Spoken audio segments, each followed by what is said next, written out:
Okay, I have 6 o'clock. We can begin. Certainly. Okay, good evening. And we will call the meeting to order at 6 o'clock. And Amy, may we please have a roll call? Yes, Mr. Fuller, Mr. DeLomo, Mr. Manel, Mr. Van Wagner, Mr. Ashkenazi, Here. Mr. Mamie, Mrs. Tallarico, Mr. DeGennaro, Here. Mr. Puglielli, Here. and Madam Chair. Present. Okay, we will have the salute to the flag. I pledge allegiance to the flag of the United States of America and to the republic for which it stands one one nation under under God, God, indivisible, indivisible, with liberty liberty, and and justice. justice for all. And the notice requirements of the open public meeting law for this meeting have been satisfied. A copy of the notice having been sent to the Asbury Park Press and the Coaster and filed in the office of the Township, All meetings will be video and audio taped and shown on the Township of Ocean Community Cable Channel, Channel 22 on Verizon Fios, and Channel 77 on Cablevision. We have a continued case, Seaview Corporate Park, Block 149.01, Lot 1.01, 2603 Route 66, Ocean Zone 0-1, 1.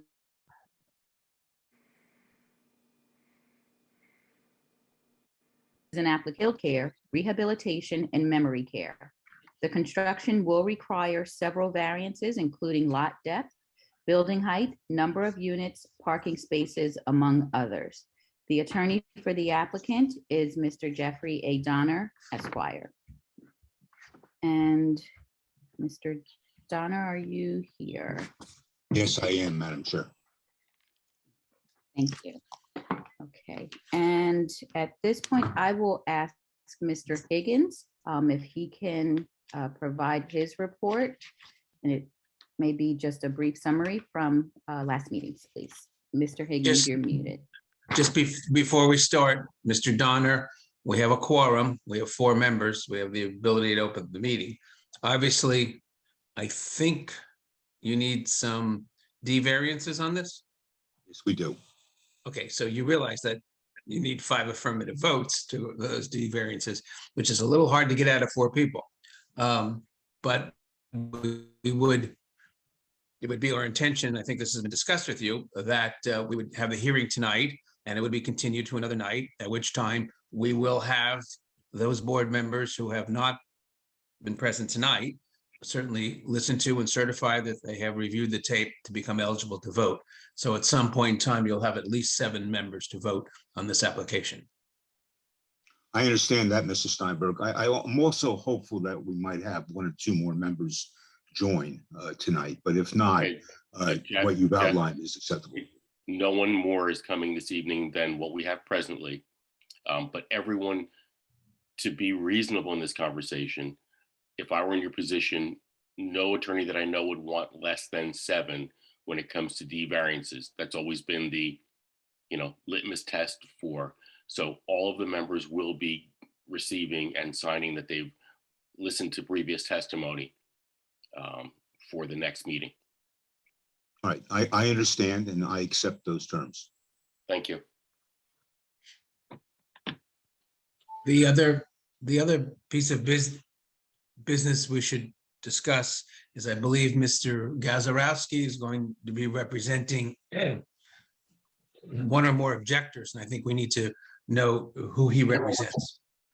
Yes, for the record, my name is Ron Gazarovski. I'm an attorney with offices in Red Bank. I represent the Nobility Crest Homeowners Association, which is an association of the various individuals who are owners within that project. With me this evening is Mr. Gordon Gemma, who is a professional planner. I'm sure he will not be called upon to give testimony, but he is present with me in the room. So that if you, okay, thank you. If, Mark, that comes to, is everyone permitted to speak that the homeowners association is now represented by an attorney? That's correct. What's No, correct? I have to ask Mark Steinberg the question. The usual, the manner in which this is handled is that Mr. Gazarovski can call whoever he wants as his witnesses, but those individuals who are represented by Mr. Gazarovski as part of the homeowners association do not have the ability to question the witnesses or make statements without Mr. Gazarovski presenting them. Well, I would, one comment with regard to that, I recognize that they cannot ask questions, but at the conclusion of the case, I do believe they have the right to make statements. We'll look into that. I don't think that's going to happen tonight. I understand. So we'll check that out. I Okay, understand. but I understand. for purposes of moving this meeting along, all of their questions of the witnesses should come through you. I understand that. Thank you. And lastly, One other statement, Mr. Steinberg. My normal practice and request would be is that I do not have to cross-examine the witnesses until they have all testified. So rather than have to call people back, we'll do it all at the same time. It's up to Mr. Donner if he would want to bring his witnesses back. I don't know. The usual procedure is to question a witness after they've concluded their testimony. But I'll defer to Mr. Donner how he wants this to be handled. Well, I think it would be appropriate to enable me to present the case as much as I can tonight. And then at such later time that Mr. Gazarovski wants to question the witnesses, I think that would be fine. I think it. Mr. Donner, thank you for that courtesy. You're welcome. I think it would make for a better hearing. Okay. and lastly, as a point of housekeeping, there have been some newspaper articles and other emails that have gone out, and they are not, Mark, please tell me if I'm wrong, but they are not admissible and have no bearing on this decision. It won't be this evening, but the board. First of all, we have instructed and will continue to instruct our board members not to read any of those articles or review any of the things that are online, because that is not official testimony in this case, number one. Number two, the only type of objections or comments that could be issued are live ones. Basically, they have to attend the meeting and be on the record so that either Mr. Donner or Mr. Gazarovski has the right to cross-examine them. Okay. Thank you.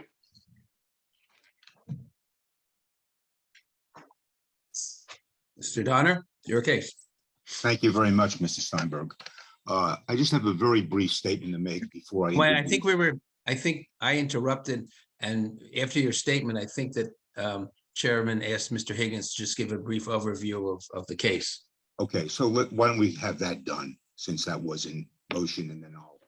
If Mr. Higgins will mute himself, we can do it. Unmute himself.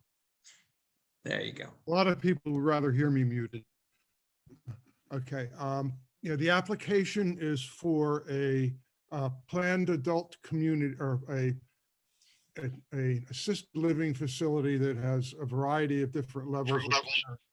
It's going to be a 4-story building. It's not permitted in the O120 zone, so that a use variance is required for use. That would be a D1 use variance, a straight use variance. The applicant has to demonstrate positive criteria. In other words, there's a positive planning reason for the granting of the variance, special reasons, it's called in terms of a use variance. And then he has to show that there's no substantial negative impact. With regard to the positive criteria, the use, and rather than spend a lot of time trying to identify whether or not this is an inherently beneficial use, this use has been determined by the courts to be inherently beneficial. So that would meet the special reasons criteria, in my opinion. But I do think the applicant has to provide testimony in that regard also to help build the record. Yeah, you're on it. Is your picture on it? Amy, please freeze everyone up or mute everyone except for Mr. Higgins. Yes, and then if you can stay muted after I mute you until it's time to talk, that'd be great. Thank you. Okay, and then the negative criteria in terms of an inherently beneficial use has been determined by the courts. They have to establish the magnitude of the benefit, because all inherently beneficial uses, the magnitude of the benefit is not the same. So they have to establish somehow what the magnitude of the benefit is. And that is, it's subjective, quite frankly, but it's something that the board has to hear and has to weigh, then has to identify any detriments that are associated with the proposed development, and then provide, once those detriments are identified, then provide any mitigating measures that might limit or reduce those identified impacts or detriments. And then to balance the benefits of the granting of the variance against the detriments. And in the case of an inherently beneficial use, the courts have said, normally you would balance, you would want the benefits to be substantially greater than the detriments. In terms of an inherently beneficial use, the courts have said that the detriments have to stay the benefits if the board is going to deny the application. So basically that's the standards you're looking at in terms of the D1 variance. Normally the courts have said that when you have a use variance, any bulk variances that are required are subsumed, they're included within the granting of the D variance. But the wording of that, and I agree with the wording of that, is that the bulk variances that might relate to the specific use in the zone that might not relate to this use because it's a different use, really would be subsumed within the D variance application. But other bulk variances that are general variances required by the ordinance, and in this case you have the variance for soil removal, which is significant. You have parking space size variance. You have number of parking spaces, fence height, and fence height. Those are all variances that are bulk variances that aren't directly related to the use. Variances that would be related to the use would be things like if you had a single family residential zone and the lot coverage that's permitted is 15%, and the applicant wanted to provide lot coverage of 40%. That might be appropriate for the use and should be considered with a D variance, whereas it wouldn't be appropriate for a single family use, that type of thing. So if the bulk variance is related to the use itself and to the standards that are established for that use in that zone, then they would be subsumed within the use variance. But otherwise they would be actually, I think they can be validly considered by the board. And in this case, I think you have at least 4 of those variances, as well as the height of the building, which I think has to be considered also.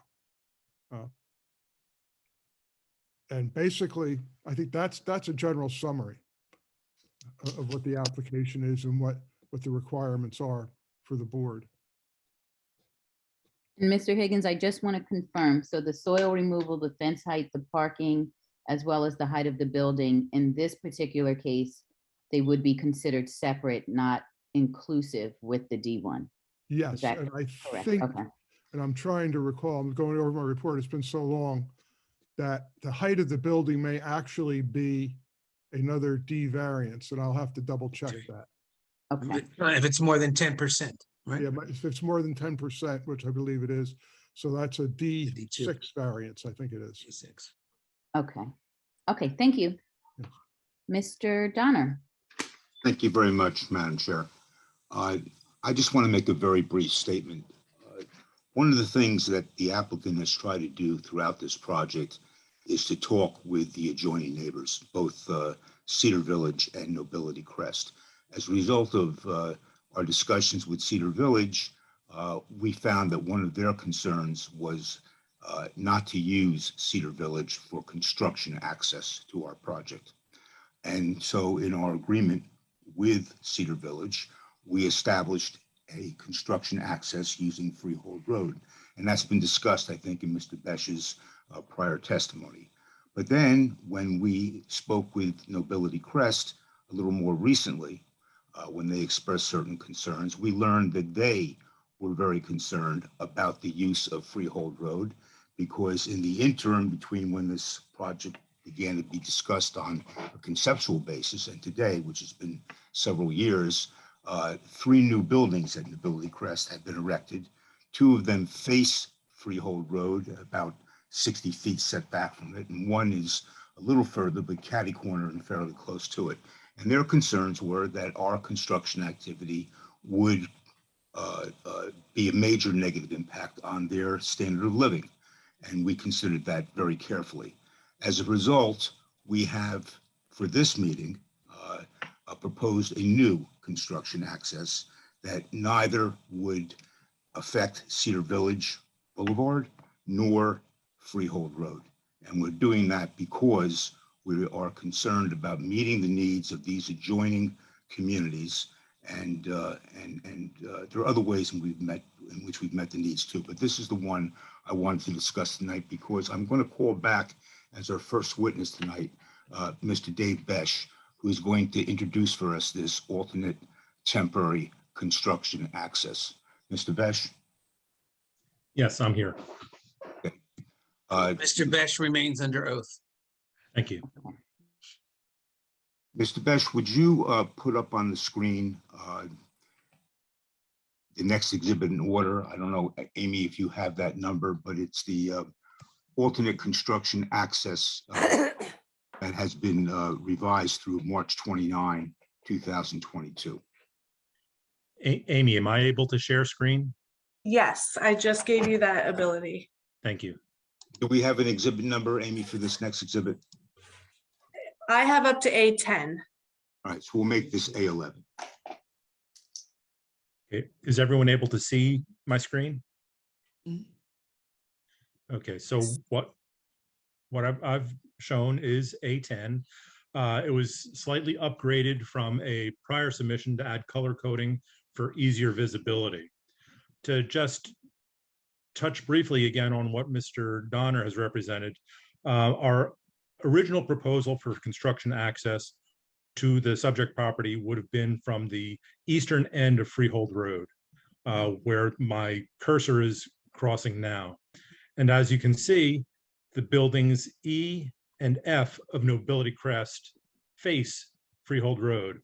So when we met with representatives of Nobility Crest back in February, one of the primary concerns they expressed to us was the quality of life of those residents for the time period during which construction activities would be ongoing. So they said that they were very, very much opposed to using Freehold Road for that purpose. So we went back to the drawing board to try and evaluate a few alternatives because, as Mr. Donner has also said, we had already reached an agreement with the Cedar Village Homeowners Association not to use Cedar Village Boulevard for construction access purposes. That pretty much left access from Route 66 as our only alternative. We had taken a look at a couple of alternatives. One was an access point immediately to the west of the existing billboards out on Route 66. But our traffic expert told us that that location would not meet the requirements of DOT for access purposes, even on a temporary basis. So he recommended that we move the temporary driveway further west. Now, as we cross our highway frontage along Route 66, there is a wetland area delineated previously that extends most of the way across our frontage. So when evaluating the most appropriate location to cross, we looked at the narrowest area, which is highlighted in the yellowish orange. We also consulted with our environmental specialist regarding the permitting processes with the DEP as to whether or not that alternative was even viable. And he indicated to us that a general permit number 10A, I believe it is, does allow for minor road crossings of less than 100 feet, which this area does satisfy that requirement.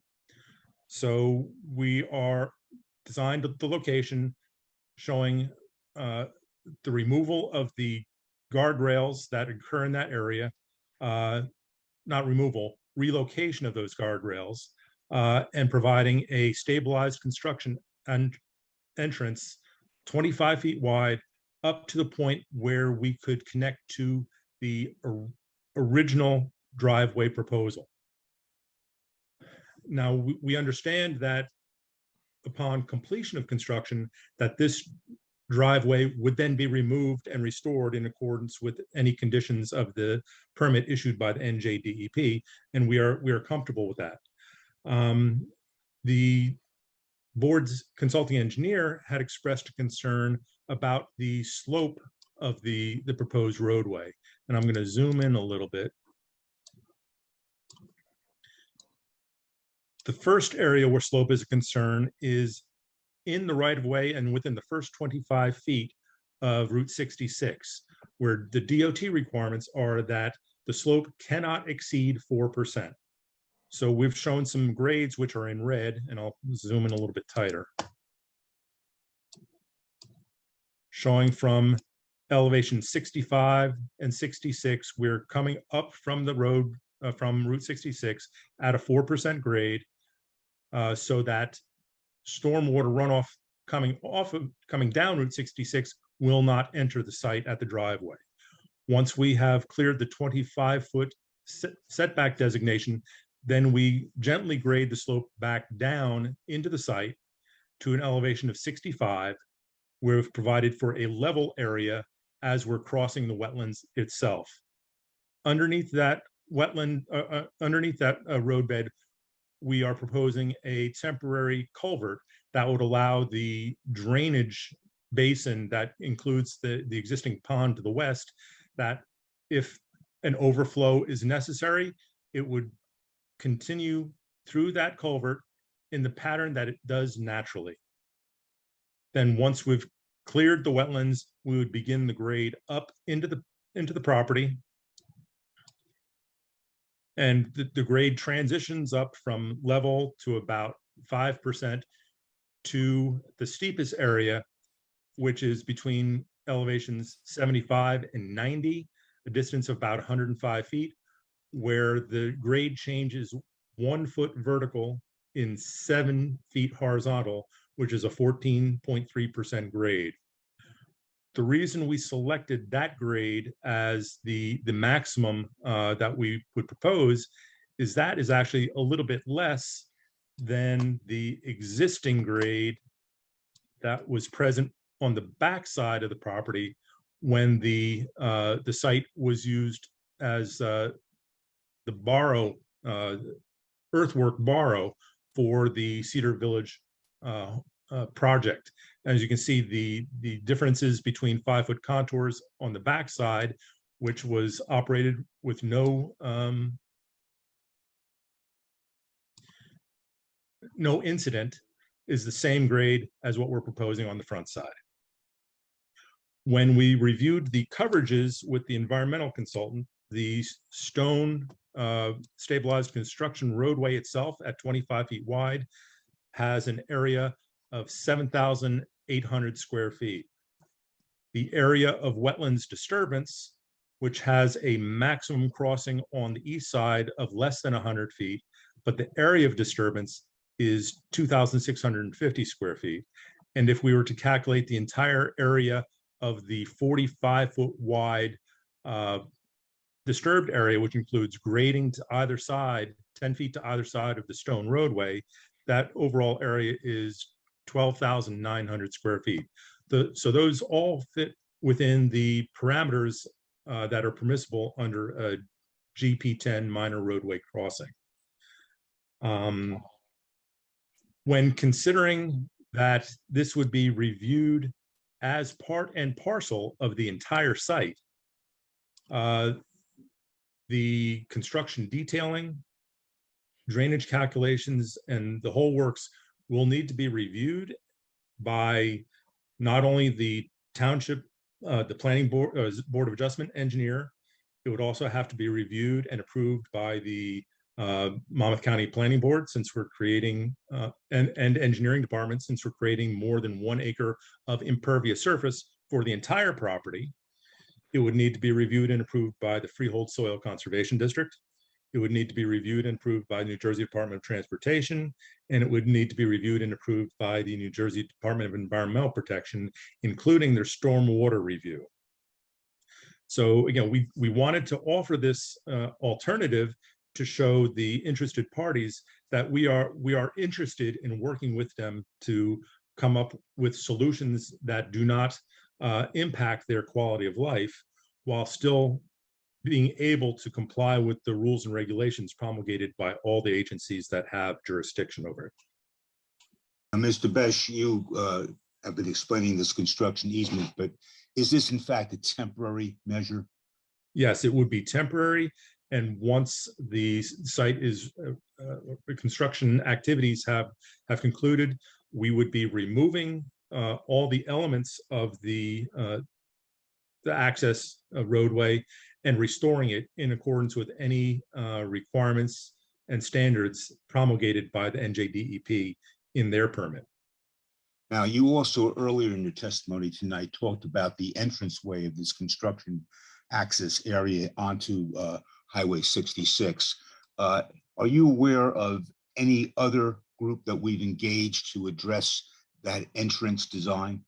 Well, in addition to our traffic expert reviewing the location, there's also another group, Menlo Engineering, which I believe has been retained to aid us in the design of the entranceway itself. That would be of concern by the NJDOT, particularly the guide rail design, as well as the slope and stormwater management. And are Menlo Engineering Associates specialists in this particular type of design? Is that why we engaged them? That is correct. I believe earlier you referred to this exhibit as A10, but I think it's A11, just for the record. Now, we have a letter from the zoning board engineer, Mr. Matlack, and I'd like to address at least some of it. Some of it we're going to no doubt defer to Dr. Francis and to John Ray, our traffic expert, but to the extent that some of these things are within your ability to discuss, I'd like to address them as much as we can. The first item is that the construction access plan should be signed by a licensed engineer or architect. Is that our plan to do so? Well, the last conceptual that was just resubmitted was signed and sealed by my associate, Mr. Dubois, who is a licensed professional engineer. Okay, thank you. Now, item 2, the temporary access driveway results in freshwater wetlands and freshwater wetland transition area disturbance. To your knowledge, is that what Dr. Francis, our environmental expert, is going to be addressing tonight? That is my understanding, yes. Okay. Item number 3 on Mr. Matlack's report. Access from Route 66 will require an NJDOT highway access permit. The applicant should indicate whether a permit application has been submitted. Is that an area, to your knowledge, that Mr. Ray, our traffic engineer, will address? Well, he'll be addressing the issues regarding the access permit and the driveway's ability to comply with the standards. But the permits, that would be a bit putting the cart before the horse to file those permits prior to securing the approvals from the Board of Adjustment. I'm glad you brought that up. I was going to clarify that. In fact, these, for want of a better term, higher bodies further up the state ladder, will they consider either a general permit on the part of the DEP or a temporary highway use permit on the part of the Department of Transportation without having local development permits?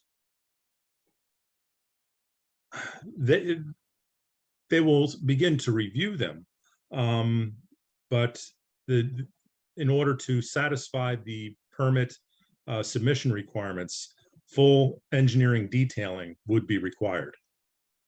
And that's what would be generated in this proceeding. Is that not so? Correct.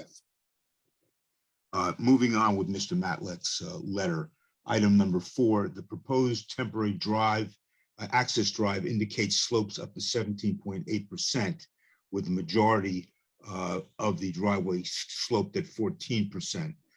And Mr. Matlack is now, concerned with stability and how this is going to be maintained. But first of all, Is Mr. Matlack correct in his recitation of the slopes? Well, since he issued that letter, we revisited the initial submission, and a couple of adjustments were made. First, the access roadway was shifted approximately 10 feet further east, so that it'd be very clear that we were not going to be encroaching on the water surface area of the existing pond. The second change was clearly showing that a temporary culvert would be placed underneath the roadway so that watershed patterns would be maintained. And then the third was to adjust the grades in the roadway so that a maximum grade of 14.3% over a distance of 105 feet would be the maximum slope projected. Okay. Moving on to item number 5 on Mr. Matlack's report, he did express concern, I won't read the whole paragraph, that the access drive crosses an existing pond near Route 66. Is that the pond that you just addressed that we are absolutely staying clear of? That is correct. Going to the second page of Mr. Matlack's report, item 6, restoration of any disturbance to wetlands areas should be discussed with the board. Mr. Besh, what is the applicant's intention regarding restoration once the construction access is no longer needed? Yeah, there are certain standards that the DEP applies with regard to density of different types of vegetation, native vegetation, for restoration projects. And we would be following those protocols for the area of the crossing of the wetlands, and then proposing to install or reinstall, to revegetate with native trees and species in the balance of the temporary driveway up to the permanent driveway. Moving on to Mr. Matlack's paragraph 7, the proposed temporary access driveway will result in the removal of additional trees. The applicant should indicate how many additional trees will be removed and where replacement trees will be planted. How can we address Mr. Matlack's concern at this point? Well, I believe that was a topic that we had touched on in one of the very early hearings, that rather than locating every tree having a trunk diameter of 6 inches or greater within the area of disturbance, if the board would allow us to provide a sampling area of a size of their choice, where we would locate the number of trees in that sampling area and apply that density to the proposed area of disturbance, the total area of disturbance. And that's what we would ask for consideration to allow us to calculate the number of trees to serve as replacements in that fashion. In addition, I think you've touched upon restoration and DEP standards. Will those DEP standards also include some of these considerations about revegetation and the like? Yes, it will. Moving on to paragraph 8, I believe, of Mr. Matlack's letter. He says stormwater impacts to existing wetlands, including stormwater management, should be discussed with the board. Can we address that issue, and have we talked about that with Dr. Francis as well? Yes, we can address it. Like I said, this was just a conceptual alignment. Full construction detailing would need to be provided. And as I mentioned with that list of reviewing agents, it would be very comprehensive in providing the necessary drainage features, structures, and control of any stormwater generated from anywhere on the site, not just the temporary driveway. So it would be a comprehensive detail and report addressing all those concerns. And again, all those would have to be reviewed and approved by a half dozen agencies. And what are we proposing to be the surface of this construction access? We'd be looking for it to be mostly bluestone,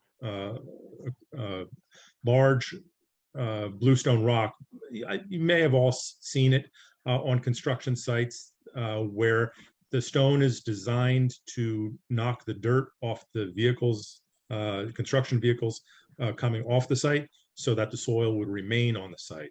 So that is our intent, is that this would be a blue stone, crushed stone entranceway.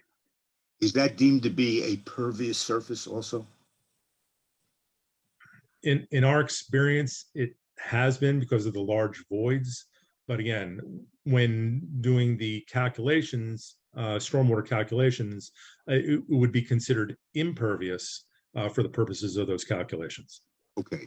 Now, also, Mr. Malik in the earlier paragraph may have touched upon this. Do we anticipate that during the time that this construction access would be in use, that it would have to be maintained in certain ways, groomed or otherwise dealt with? Absolutely, particularly in accordance with the direction of the Freehold Soil Conservation District. They regularly inspect construction sites, and a site of this magnitude, they would be out here on a more frequent basis just to make sure that the soil erosion and sediment control measures are in place and functioning and are in good condition. And paragraph 9 of Mr. Matlack's letter, guide rail protection along the Route 66 corridor, as well as on a temporary access driveway, should be discussed with the board. Is that in fact exactly what Menlo Engineering Associates are going to be addressing? That is correct. As from the sketch, you can see we're asking to relocate a short section of the guardrail, and we have designated that it to be realigned to enter into the subject property. But again, Menlo Engineering will be more specific in the design and placement of that guide rail. And just briefly, because Mr. Matlack, I believe correctly notes in his letter that there's some additional significant engineering to be done on this. What's the next step with it in terms of providing that engineering? Well, we would do a surveying transect of the route to give very specific topographic detailing of that route. And then from that, we would design the grades, and the side slopes, and determine whether or not determine the type and nature of the soil erosion and sediment control measures that would be appropriate, as well as the drainage system, how we would be able to collect any runoff that would come off of this roadway, how we would store it, and how we would discharge it at rates approved by the various agencies. And just for the peace of mind of those members of Nobility Crest who were concerned about our use of Freehold Road for construction purposes, can you state for the board that it is our intention to follow through on this detailed engineering and to seek this construction access that we're showing now as part of our final site plan? Is that our intention? That is our intention, to pursue all the appropriate permits for not only the main submission as previously filed, but for this addition as well. Thank you, Mr. Besh. Did I omit anything? Is there something else that we should have brought out that you can think of? I believe we covered everything we discussed. Madam Chair, I am done with my direct questioning of Mr. Besh, and perhaps the board has some questions, or members of the public. Okay, thank you. Do any board members have any questions, comments? I had a question. You mentioned that the road will be there for the duration of the project while it's under construction. How long is that duration? That's always the tough question. We anticipate the duration of the project to range from 18 months to 2 years. Have you taken into consideration the additional soil that'll be hauled off the site by creation of this road? Well, actually, when reviewing the contour data, the difference is where the red lines are tying into the dashed lines. This roadway is not generating anywhere near the volume that the initial plan of lowering the tabletop to elevation 110. So this is a minor addition to the soil removal. And as far as stormwater management, I mean, I've been on a number of construction sites in my days. My concern is that this is going to be a cascading waterfall of water coming down and picking up every piece of silt and dirt and ending up on Route 66. And I know you said later on they're going to do some water calculations, stormwater calculations, and figure out the best way to do it, but it is a temporary road. So what type of measures will they allow you to put in place from a temporary standpoint to control the water and the silt from entering the road? Well, we'll be reviewing this with the Soil Conservation District with regard to the nature and number of silt fences, hay bales, temporary diversion berms across the roadway. There's a number of devices that are implemented in tandem for situations just as this. But again, that's why I wanted to bring to your attention that this being a conceptual plan, we still have a lot of detailing that needs to be done, and that detailing is going to be vetted by a half dozen agencies that are as concerned, if not more so, as you are on this scenario and the solution.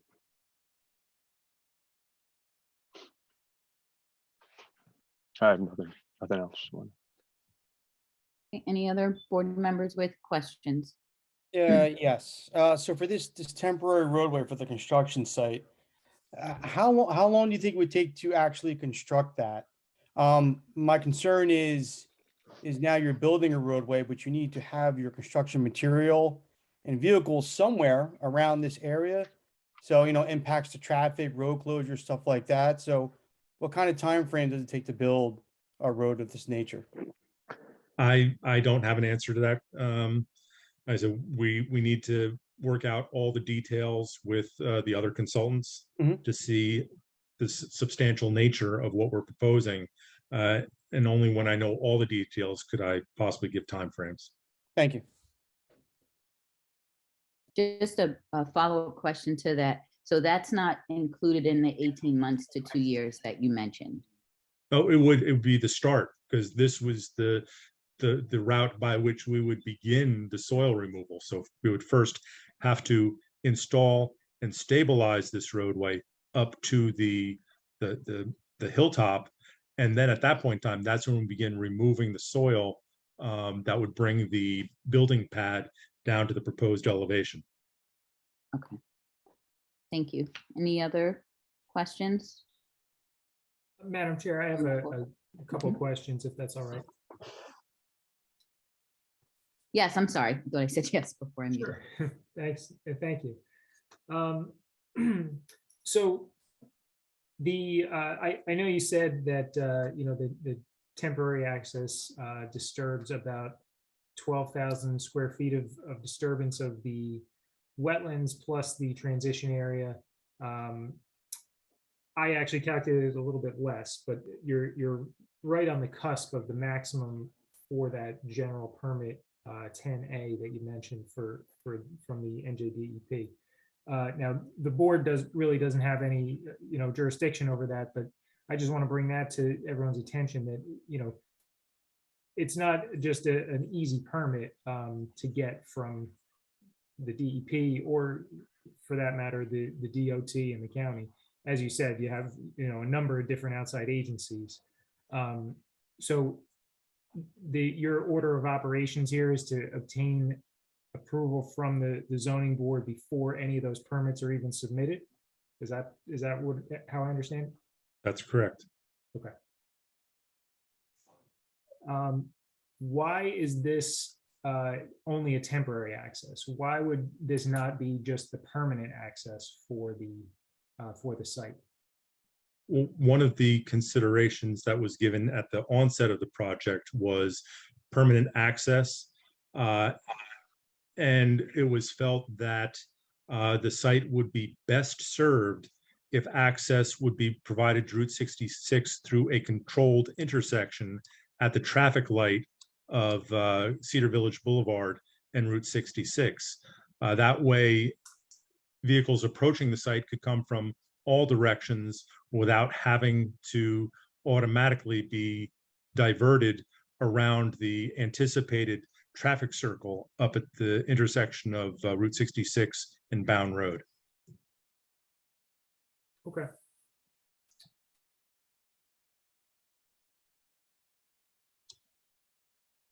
And so I know you already discussed about the tree sampling that you want to do and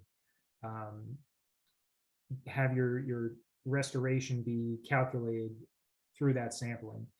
So would this additional area of disturbance and tree clearing that would be added into that calculation?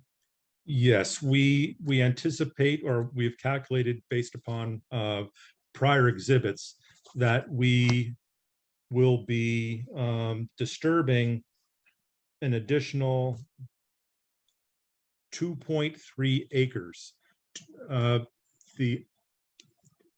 The original design for the building, parking lot, and permanent driveway was 2 acres of additional clearing, because approximately 3 acres was already cleared at the top of the hill.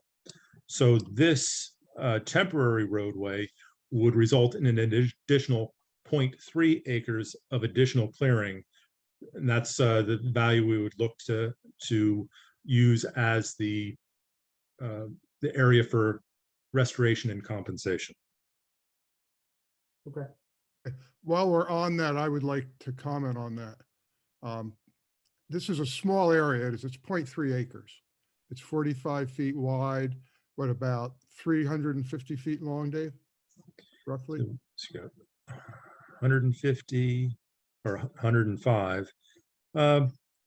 It's called, yeah, somewhere between 250 and 300 feet is the hatched area.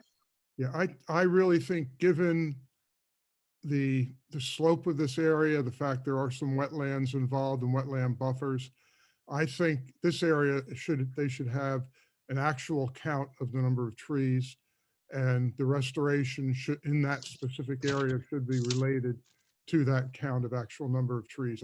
I don't think doing an estimate would do this area justice.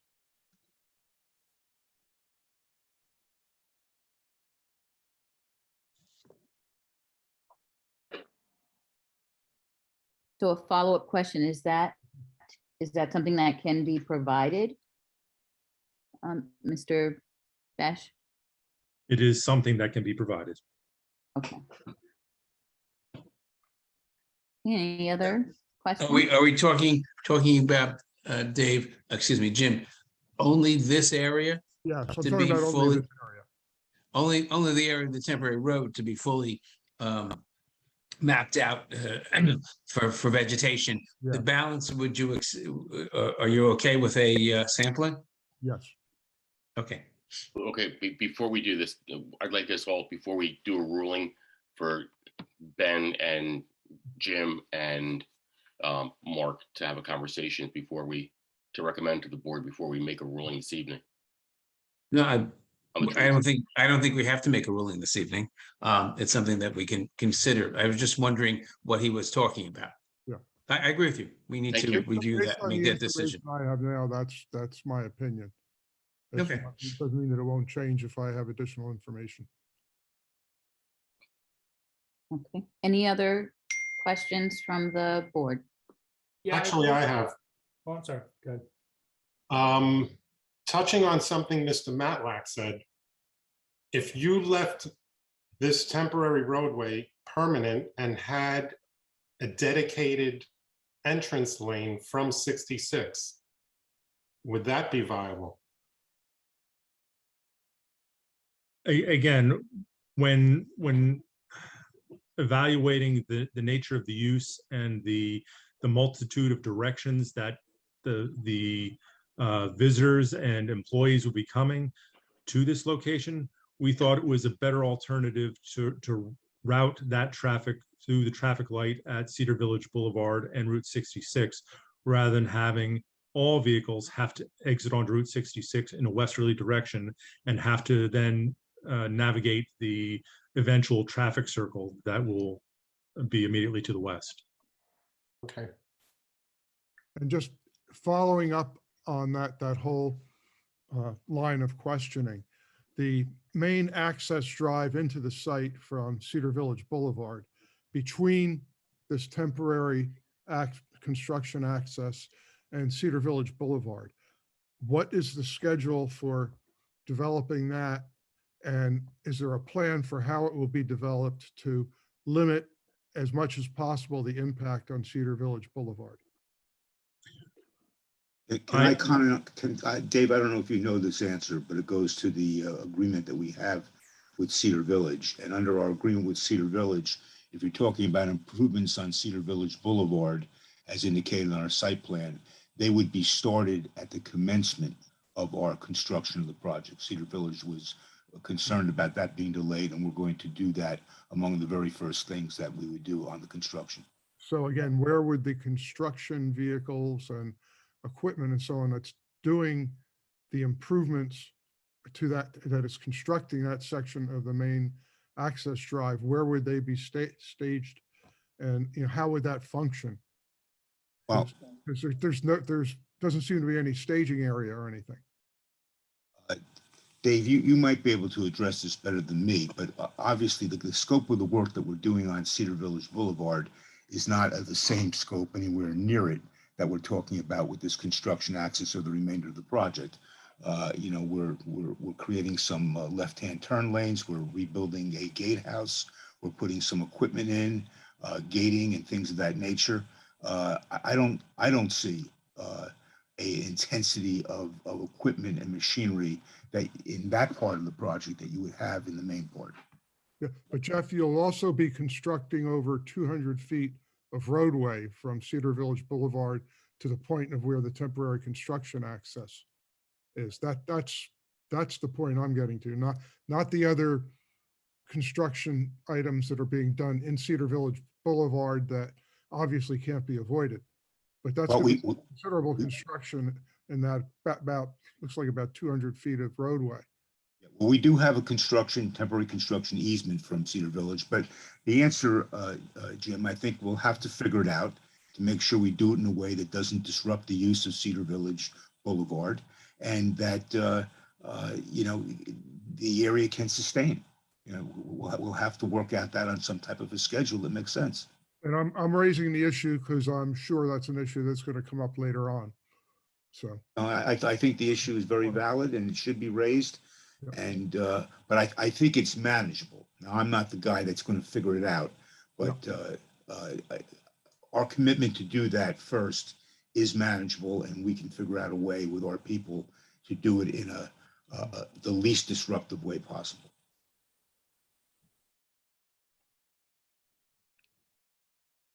I think there was another board member with a question. I did have one more question.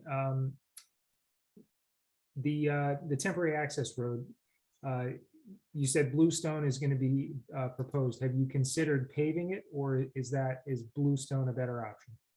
That is one of the things we're looking at. Not necessarily a full pavement, possibly just a stabilized base or a dense graded aggregate for the upper areas. I think we would still want the bluestone down at the bottom, again, to knock the mud off the tires, so to speak. But yeah, we are looking at all alternatives from bluestone to stabilized base to in an extreme situation, we may actually have to construct a full road with pavement and curb. Those are the details that we'll be working out with the DEP, the soil district, and the DOT.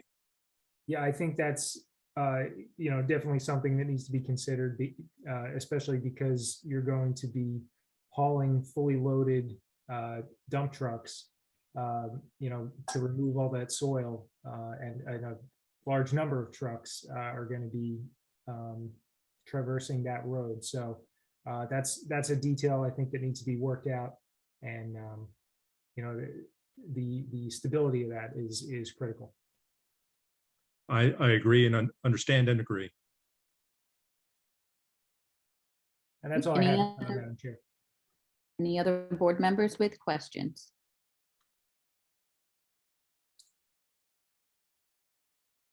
Okay. And Mr. Steinberg, is it appropriate, since there isn't another attorney, if he has any questions prior to the public? I believe that Mr. Gazarovski wants to hold all of his questions until Till the- Mr. Donner's case is concluded. But that Okay. does not preclude any members of the public not part of this, I guess, the Nobility Crest Homeowners Association, which has counsel, can ask questions of this witness as to his testimony tonight. Okay. And if you're able to use the raised hand feature on your Zoom, I can see them, and I will call you as I see the hands raised, and I will ask you to state your name, your address, and ask you to ask your question. So the first person that I see is Marvin Golden. And will you please state your name and your address, and you're muted. Mr. Golden, if you can hear me, you're muted. Now, Yes, I can hear you now. sorry, That's okay. You can state your name and address. Marvin Golden, 82 River Edge Road. I'm sorry, I used to live there many years ago. 31 Boxwood Drive, within 200 feet of the boundary line of the proposed building or property. And I've heard raised. Mr. Gold, is this a question? It I is just want to make sure it's a question. Okay. The nature of the question concerns the temporary building, and what we've heard testimony about the living trees, replacing the living trees. And my question, and it's never been brought up before, is about the wildlife that's going to impact Cedar Village.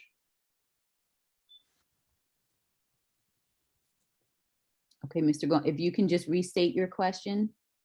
Sir, it needs to be in a question form. The question is, how are the people from Arbor going to address the fact that they're probably going to push the wildlife from this property, beginning with this new access road, over onto the Cedar Village properties where we already have a wildlife problem? I don't know if Mr. Besh can answer that question. Yeah, I'm not a wildlife expert by any stretch of the imagination. I can only attest that, again, the entire property is 13.5 acres in size. 3.9 acres of it have already been cleared due to the construction activities associated with the construction of Cedar Village. And we're proposing to disturb an additional 2.3 acres more. But that still leaves a total of 7.3 acres of the site wooded and undisturbed. So whether the wildlife that is present on the site will just adjust their location to other undisturbed areas of the site, that's not for me to say.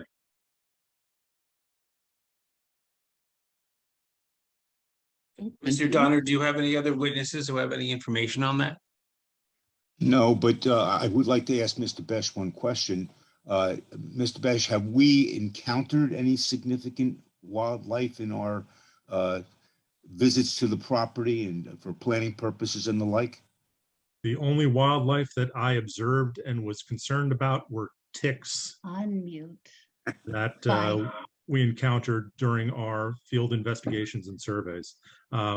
We didn't notice any creatures abnormally, large mammals. We did not notice, even though I'm sure they're there. Again, I'm not an expert in that realm. Okay, thank you. The next person, it says Lisa, Cedar Village. You can please state your name and your address. Hi, Lisa Gotchman at 29 Cedar Village Boulevard. My question is, how many trucks per day, how many construction trucks per day do you anticipate using this new access road up to, from 66 up to the construction site? That's unknown at this point. It'll be variable because it'll be different in different stages of the development of the site. The initial stages are just going to be associated with soil removal. So that will be a function of the excavator that is selected to do the soil removal and how much manpower and equipment they are willing to dedicate to that job. So I think we were looking at about 6 trucks, 6 dump trucks per hour, 6 to 10 dump trucks per hour during the soil removal phase. Then once we get into the actual construction phase, then you would have an influx of workmen early in the morning, exiting in the afternoon, and then the delivery vehicles. So again, it's a highly variable number depending upon the phase of the project that you're in at that time. How long do you anticipate the soil removal stage to be? It's a question of number of resources, amount of resources the excavator is dedicating to it, but we estimated about 6 months, 3 to 6 months for the soil removal. All right, thank you. Okay, next I see John Naples. Yeah, hi, good evening. John Naples, 6 Freehold Road. My question Those are good questions. excuse me? Oh, my question is, I know you're gonna remove, you're not gonna use Freehold Road as the entrance anymore, but are you still gonna do the forced main up Freehold Road? Yes, we are. Okay, and the last time I spoke, I don't know how many meetings ago it was, I asked, are you still gonna bring Freehold Road up to municipal standards after you dig it up? That has not been really asked or answered at this point in time. As we had discussed, we were going to be investigating the sanitary sewer force main, which was going from the proposed facility down Freehold Road to a sanitary sewer that was advanced to Freehold Road. And we had discussed bringing the first few lengths of that system as a gravity system so that the homes along Freehold Road could tie into it. And then from then coming to the assisted living facility, but without the road being subject to the construction traffic associated with the construction, we're not sure whether or not there is the ability to bring that up to municipal standard at this point in time. But you're still willing to bring laterals to the 3 homes that are there, or at least set it up so that we can bring laterals. Yeah, we have to evaluate this system, and it is our intention and desire to bring the main and to provide stubs for each of the 3 homes on Freehold Road. All right, thank you very much. And I am just going through, I do not see any other hands. Okay, Mr. Donner. Yes, I think we've concluded with Mr. Besh.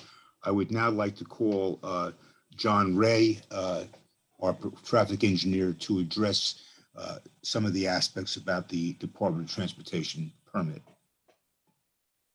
Mr. Ray, are you here? I'm here. I think I'm unmuted, and I have been sworn in at the last meeting. You still remain under oath, Mr. Ray. Yes, sir. Okay, 1 second, ladies and gentlemen. There's a Ken from Cedar Village that has his hand up. Did we miss him? There's a lot of people and there's a lot of movement, so. Yes, I'm sorry. I apologize. I don't have the yellow hand on my screen. I don't know who this question should be directed to. Well, may we have your name and address, Oh, I'm please? sorry. My name is Barbara Laposa. I live at 25 Boxwood Drive, Cedar Village. What other provisions will the developer utilize to ensure our quiet enjoyment of our residences during construction, which was inherent in the purchase of our residences? I think we need to bring Mr. Besh back for that. I'm not sure I understand the question. I mean, would you like me to restate it? Yes, please. What other provisions, other than the roadway that you are proposing, will a developer utilize to ensure our quiet enjoyment of our residences during construction, which was inherent in the purchases of our residences? I mean, construction activities do generate some noise, without question. Again, the relocation of the construction access is a big element that does provide protection not only to Nobility Crest, but to Cedar Village as well. But the once construction activities have begun on the building itself, the only offering I can have on quiet is to restrict the hours upon which construction activities can occur on the site. May I ask David, another question or no? Yeah, can I just follow up with that to clarify your question with Mr. Besh? Thank you. Dave, can you comment on the distances from our building to Cedar Village and from our building to Nobility Crest, as well as the coverage and screening that's already in place and will remain in place? If I can go back to the shared screen. Amy, am I still able to do that, Amy? Yes. Okay. Let me try and find one of the prior exhibits. No.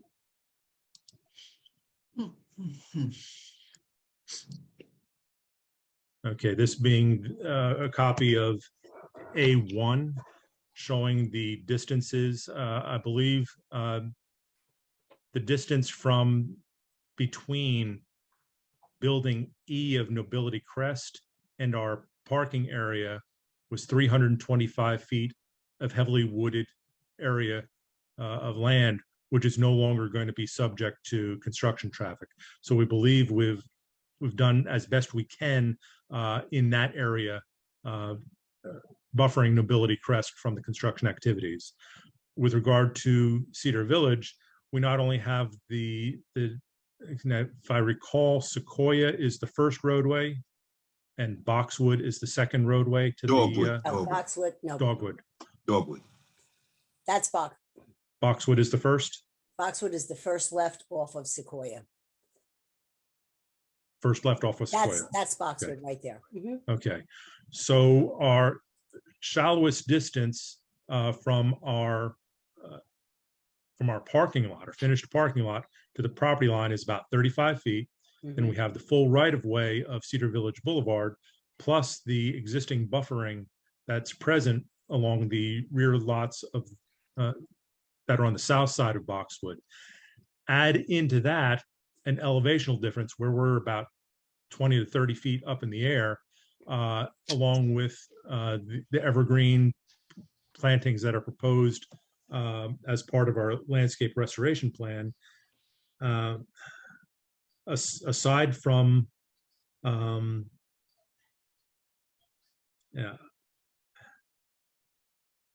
I think we are doing the most we possibly can to protect the visual quality, as well as the aesthetic quality of the area by eliminating the sight lines to the construction area. And then again, during construction, there is going to be sound, and I can only suspect that we would be able to limit the hours of operation that construction activities could occur. Will when I refer to our quiet enjoyment of our homes, of our residences, refers to disruption of our egress and ingress from Cedar Village. So my question is, constructing this road that you have to now construct, will that interfere with our ingress and egress to our community? No, the Of Cedar temporary, Village? the temporary access road is actually right off of Route 66. We will not be bringing construction vehicles in Cedar Village Boulevard. So construction vehicles will enter off of Route 66. Go ahead, ask. Yes. I have a question. This is Ken Laposa, 25 Boxwood Drive also. With this proposed construction entrance road, how are you planning that this will not be a hazard, since there is only a shoulder there and there will be trucks that will have to be parked along there as they're doing construction? I disagree with your statement that there will have to be trucks parked along there. This is the access point. It will progress in a timely fashion to allow the construction vehicles to get up to the main body of the site. So again, these are all the details that we will have to work out with Menlo Engineering and with Mr. Ray in order to obtain our DOT permit. And they will also be cognizant of where vehicles will be located during the construction period. Second question, are you aware of any endangered species in that area of the wetlands? I am not. That's not my area of expertise. Okay, that will, I assume, have to be investigated? It will be part of the application to the DEP for the letter of interpretation, as well as the general permit for the minor road crossing. And that would, and including DPA, I imagine. I mean EPA as well. I don't know if the EPA would be involved, just the New Jersey Department of Environmental Protection. Okay, one other question with regards to that. Okay, wait, I just wanted everyone to know that we have a 5-minute limit on questions. Okay, well, I don't think I'm at 5 minutes yet. That temporary road though, people coming up 66, they're going to be inconvenienced as trucks are coming in and out of there. Am I correct? I don't agree with that statement, because you do have a signalized intersection immediately, Cedar Village traffic light, which regulates the flow of traffic through that area. Let somebody ask that. I disagree with your thought, but thank you. And next I see Sheila, Cedar Village. You can state your name and your address. Sheila Sachs, number 5 Cedar Village Boulevard.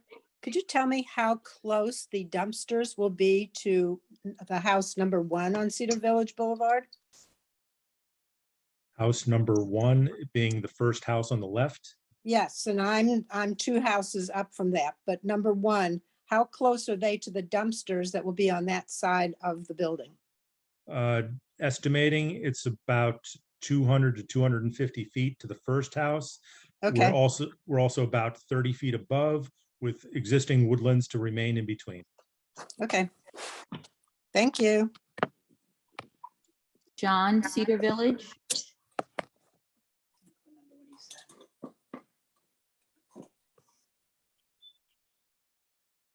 John, Cedar Village is all it says on my screen, but there is a hand raised. And he's muted.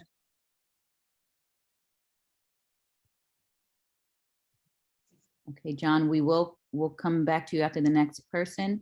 Michael Zimmerman. Thank you. I'm Michael Zimmerman, Nobility Crest, actually. A comment. Sir, if you're in Nobility Crest, you're represented by counsel. Just a minute, please. You're not allowed, because we're not. You're represented. You're. Excuse me, sir. You're represented by an attorney. The entire Nobility Crest has hired an attorney. You need to direct your questions through your attorney. Now they're talking about an alternate route to get in. We can mute, and going back to John in Cedar Village. The construction that they were doing. Mute, Patricia. Oh, hold it, Patricia, please stop. By ShopRite. Patricia, was- Patricia, Please stop. We can all hear you. We have to have one person at a time that's sworn in. So we're back to John, please. John, you're represented by counsel. So you have to give your questions to Mr. Gazarovski, your attorney.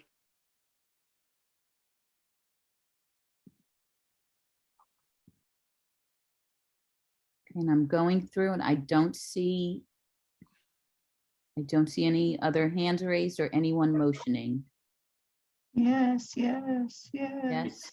Yes, is that someone? Is that someone trying to ask a question? Yes, Okay. Oh, I see it light up. Denise, Cedar Village, if you can state Yes. your name and your address. Denise Bernstein at 22 Cedar Village Boulevard. I would just like it clarified whether that alternate road that they're putting in, is that going to be just for dirt removal or for the entire construction project? It's for the entire construction project. Thank you. BMB Cedar Village. Yes, this is 26 Fernwood Drive, Cedar Village. And a couple of questions for Name, please. We have a Your name, please. Bernadette Broccolo, Broccolo. Thank you. Procedural questions. Just to frame, what is the board going to act on tonight? The number of topics covered has been pretty vast. And Number one, the board is not going to take any action tonight because the board does not take any action until the entire case is concluded. okay, excellent. Because it seems like there's a lot of unanswered questions. Thank you. Okay, last call for John, Cedar Village. Yes, I was muted before. I'm sorry. John, this is John Donnell, 22 Ben Lane, Cedar Village. David, when you had the drawing of where the temporary road went in, I checked that against the site plans I have for the Arbor Assisted Living. And would I be correct if you're using the same scale that it's about 200 feet west of Cedar Village Boulevard? Yes, that's a good approximation. Yes. Okay, thank you. Second question concerning that is there any minimum distance between roads that intersect a state highway that the New Jersey Department of Transportation has in effect?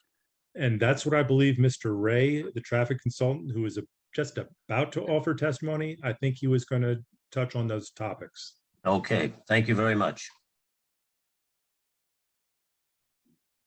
Okay, and BMB Cedar Village, I believe you just need to take your hand down unless you have another question.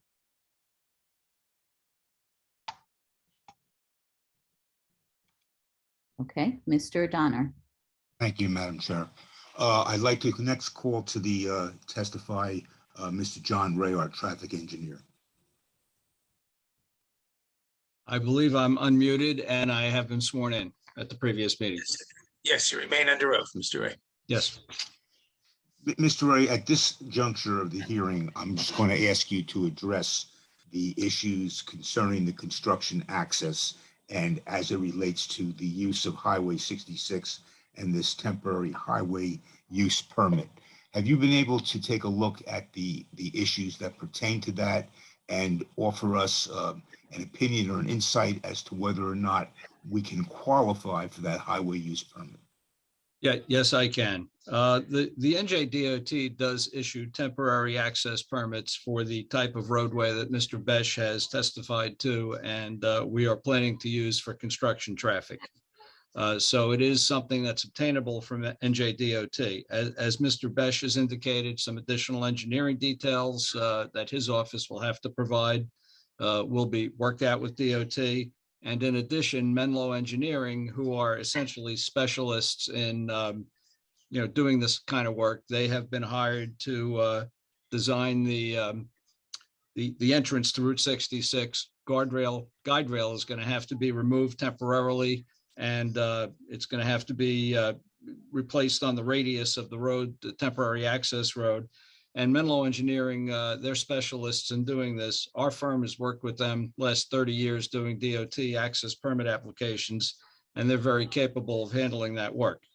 The primary thing that McDonough and Ray Associates needs to be involved with the temporary access construction permit is filling out the necessary paperwork for the DOT, and essentially from an engineering perspective, taking a look at the location of the roadway with respect to the distance from Cedar Village Boulevard. The last gentleman that asked the question of Mr. Besh, it was a good question about the distance from Cedar Village Boulevard to the new access road and what DOT standards are.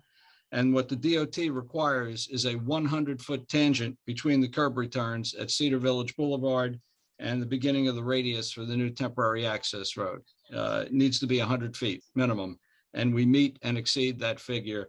And this is one of the reasons why I collaborated with Mr. Besh on locating the access of the temporary construction roadway. And again, as Mr. Besh indicated, a good part of the reason why the road's located where it is too is because it involves the most minimal crossing of the wetland area at its narrowest point. So those things kind of work out. We have a narrow crossing of the wetlands, and we have adequate separation from Cedar Village Boulevard. And essentially, as I've indicated, McDonough and Ray Associates will be coordinating the access permit application with Mr. Besh's office and with Menlo Engineering. Thank you, Mr. Ray. I appreciate it. I've done with my direct questioning of Mr. Ray on this topic. We were going to call him back for board questions and questions by members of the public from his testimony at the last meeting, but I want to keep this segment together so we can get the testimony about the construction access all in one unit. So I have no more questions of Mr. Ray on this topic. If the board has any questions, I would make him available to the board. Okay, thank you. Any questions from board members? I have a question. Yes, Mr. Higgins. So board members do. John, they need a variance for removal of soil, and one of the primary motivations of that requirement in the ordinance is the potential for the impact on local streets of trucks, particularly if multiple truckloads of soil is being either taken from or delivered to the site.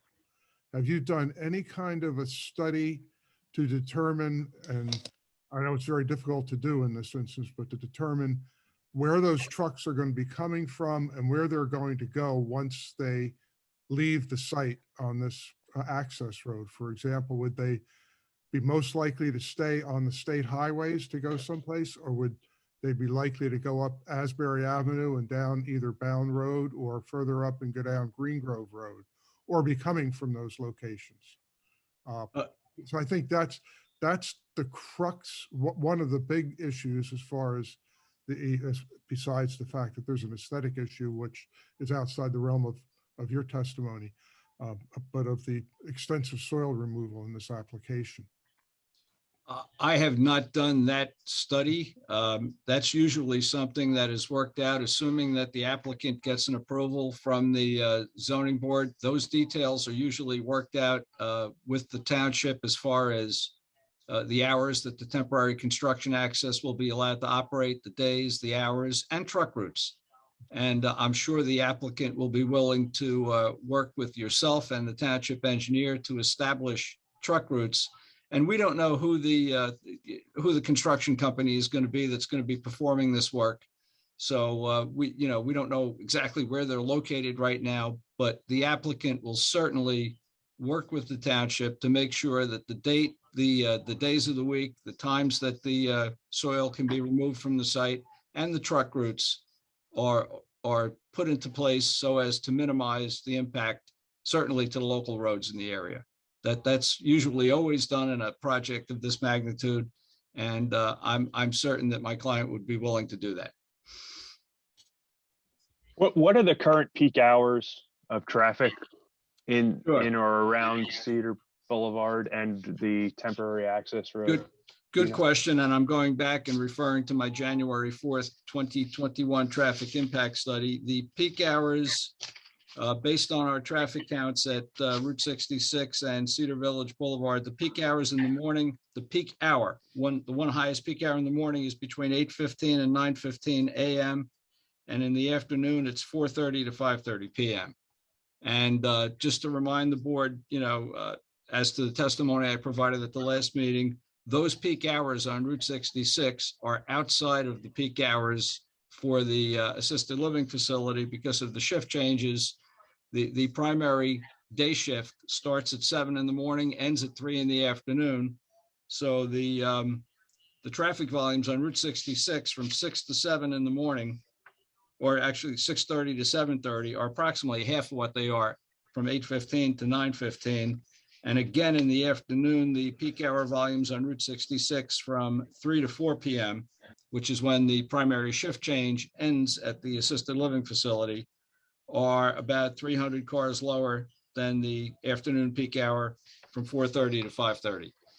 But the peak hours on Route 66, to answer your question, are 8:15 to 9:15 in the morning and 4:30 to 5:30 in the afternoon.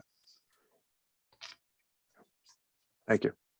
Just a quick question about that study. When was that study done? Obviously, I don't know when it was done, but obviously during COVID, there was very minimal traffic on the roads with a lot of businesses going virtual. Was this study done before? It was done both times. Initially our firm did traffic counts in the summer of 2020, which is when, COVID, the pandemic was, there were shutdowns. But what we did was we went back and we obtained historical data that the DOT provided for pre-COVID data in the summer of 2018. We compared the summer 2018 volumes to the summer 2020 volumes. And of course, the 2018 volumes were higher. So they were used as a basis for preparing the traffic study. We also expanded those 2018 traffic volumes to the design year for the project, which is 2025. By applying the NJDOT's historical growth rate data for the area. So to answer your question, yes, we have pre-COVID traffic counts, and we have traffic counts conducted during the COVID pandemic. And we also, just to follow up on that, we supplemented those two traffic counts with a third traffic count that we did in December of 2021. Because of all the shopping activity in the area, we had an opportunity to do 2021 December counts, again at Cedar Village Boulevard and Route 66. And again, they were lower than the summer 2018 traffic counts. So we've looked at 3 different traffic counts. We picked the highest of the 3 counts, summer of 2018. We've expanded those volumes by the growth rate the DOT suggests. So I do believe, if anything, we've probably overestimated the traffic that'll be on the roadway network for the design year of the project. But it's a good question. I was sure I was going to be asked that question, and that's why we went to the extra lengths to make sure that we addressed it. Thank you. Thank you. John, I have a quick question. Is the truck traffic that is going to be used for the soil removal, is that going to conflict with the peak hour traffic at Cedar Village Boulevard? I'm sure some of it will, because between 8:15 and 9:15 in the morning and 4:30 to 5:30, there will be some truck traffic entering and exiting the temporary construction roadway. But again, that's why we have, in my opinion, gone to great lengths and great expense to propose and to construct that temporary access so as to not impact Cedar Village Boulevard during those activities. This is something that is going to cost a lot of money, and it's going to take some time to get approved, but it will get approved, in my opinion.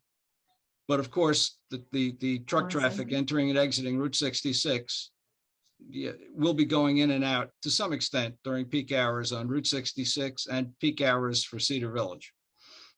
Okay.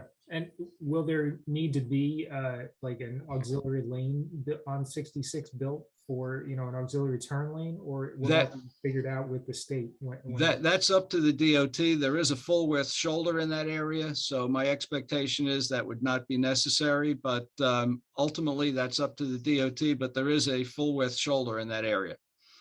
Okay, thank you.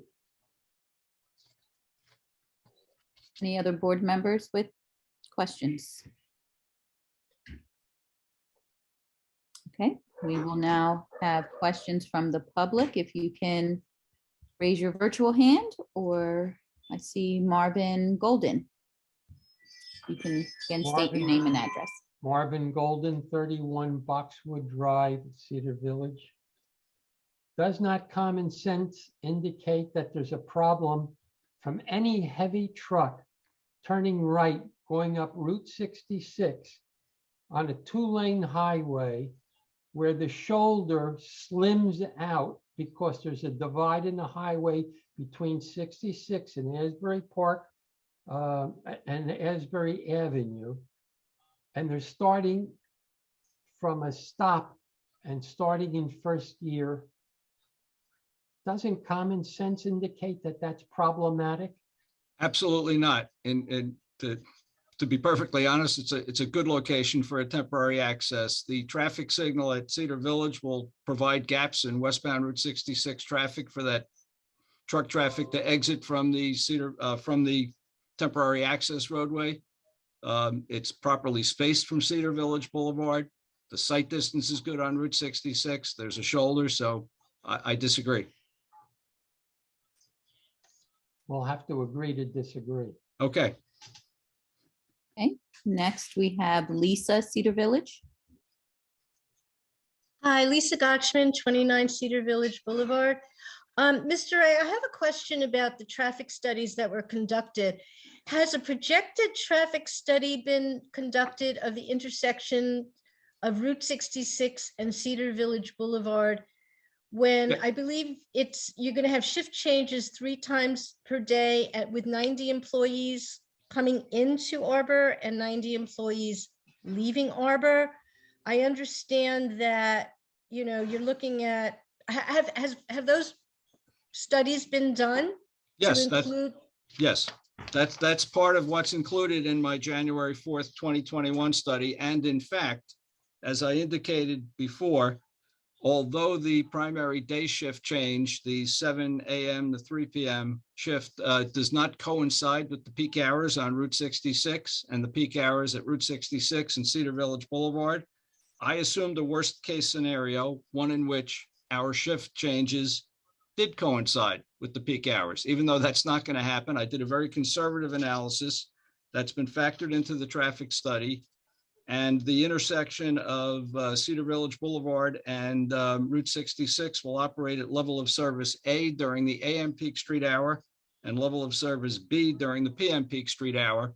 So we will maintain excellent levels of service at that signalized intersection, even under a worst case scenario where our peak hour traffic coincides with the peak hours on Route 66, which will not be the case, but I looked at that scenario.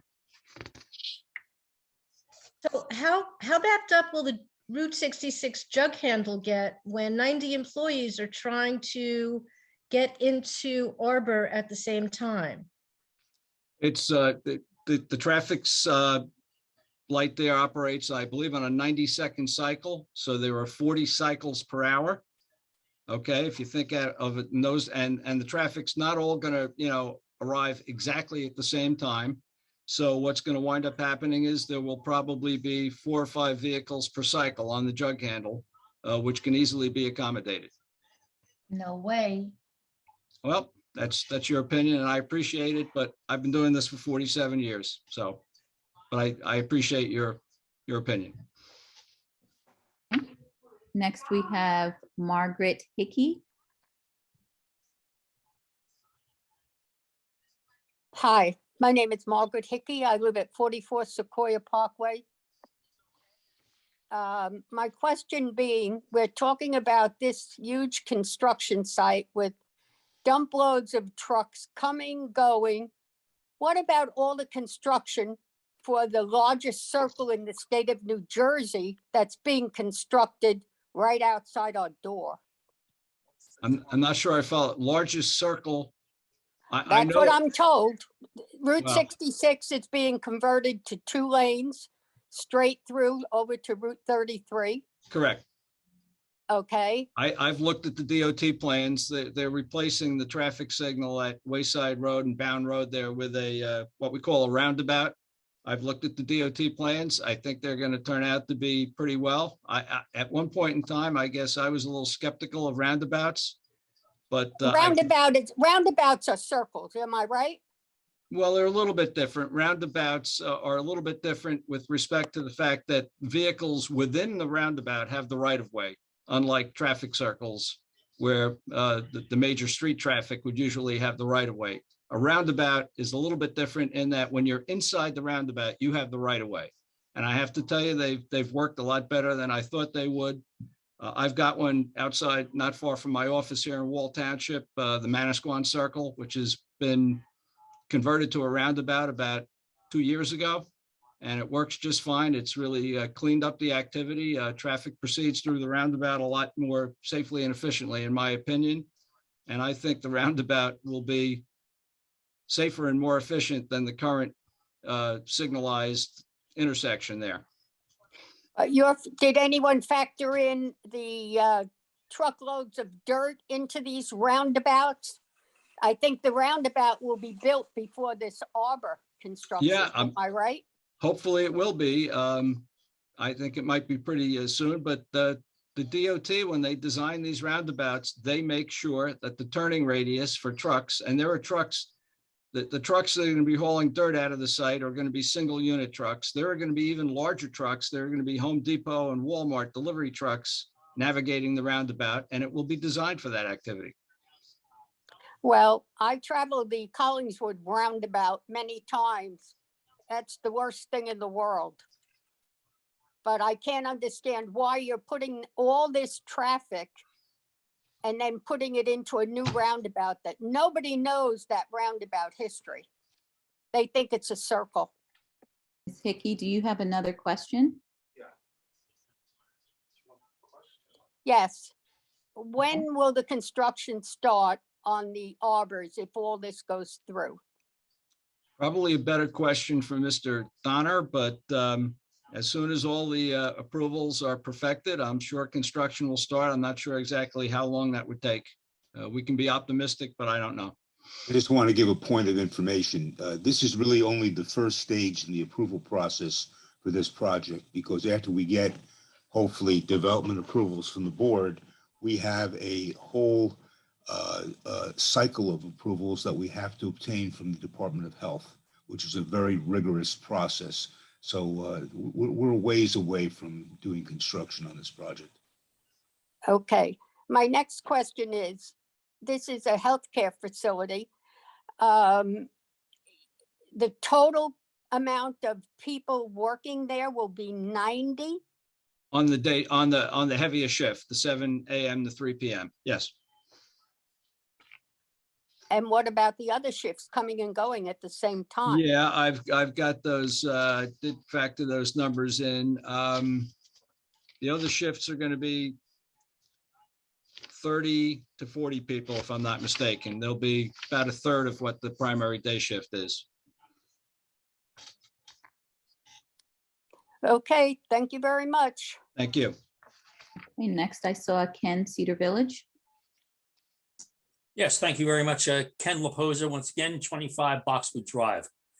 Two questions. So then, Mr. Ray, what you're saying is that with those shifts, 90 changing and 30 coming in, so you're looking at approximately 120 vehicles coming in and out at one time. Sounds a little crazy, but my direct That's over that's over an hour, sir. So you're talking about, if you wanted to average it out, two cars a minute. Yeah, 2 cars a minute. Okay, but the actual question I have for you is, again, that temporary road coming down, a truck coming down, if they're, let's say, single or even tandem dump trucks, and I would assume they're probably going to be tandem if they're carrying enough load, and they make a right turn onto 66, even onto that shoulder, they don't come out there at 20 or 30 miles an hour. They're coming out maybe about 2 or 3, maybe 5 miles an hour. So how do you propose they're going to not impact the traffic for us? Actually, it's good that they come out at 2 or 3 miles per hour. And as I've said before, we are very fortunate in this situation that our temporary access road is located about 200 feet or so from a signalized intersection at Cedar Village Boulevard, which will provide gaps in the westbound Route 66 traffic flow. You couldn't ask for a better situation to get those trucks safely out onto Route 66. So then nobody has thought about Nobility Crest or Cedar Village Boulevard, because we come out of there and when we make a right, we do not have to stop for that light if there's no Understood. traffic coming up. Understood, but as soon as somebody's on the jug handle entering Cedar Village Boulevard, that traffic light changes for Route 66. Okay, And well, that activity happens all day long. Okay, I understand the reason why you're giving that answer, certainly because you're employed by them. Thank you. Not right. That's not correct, sir. Okay, next we have Wilma's iPad. Hi, this is Wilma Wright from 74 Cedar Village Boulevard. I had a question for you about the timing of your traffic study. You said you did, the last one was in December. Of 2021. Yes. Are you aware that a third of our population from Cedar Village is in Florida from November to April? Absolutely. That's why I used the summer counts, which were considerably higher. It just seems to me They were that- just used as a comparison, ma'am. They weren't used for the traffic study, the December counts. Okay, and you're also aware that you can only probably get 2 cars out of that jug handle and across the road when it changes. The light is extremely short. It's not 90 seconds. If No. we're lucky, it's about 35 to 40 seconds. You can get more than 2 cars out. I've witnessed quite a few more than 2 cars clearing the jug handle on a cycle. Well, you also have to be aware that, and I don't know how to put this as a question, but when that light changes on Route 66 to red, you have at least 2 to 3 cars that go right through that light before we can even get out of Cedar Village Boulevard. So you cannot go out as soon as the light changes green. You have to wait for the traffic on 66 to realize that there's a red light and stops before you get run over. Well, I agree. It's always a good thing, even when you get a green indication, to double check and make sure nobody's coming through, on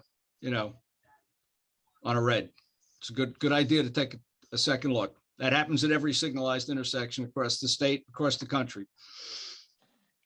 Okay, Wilma, do you have another question? No, but I can't figure out how to get the hand off.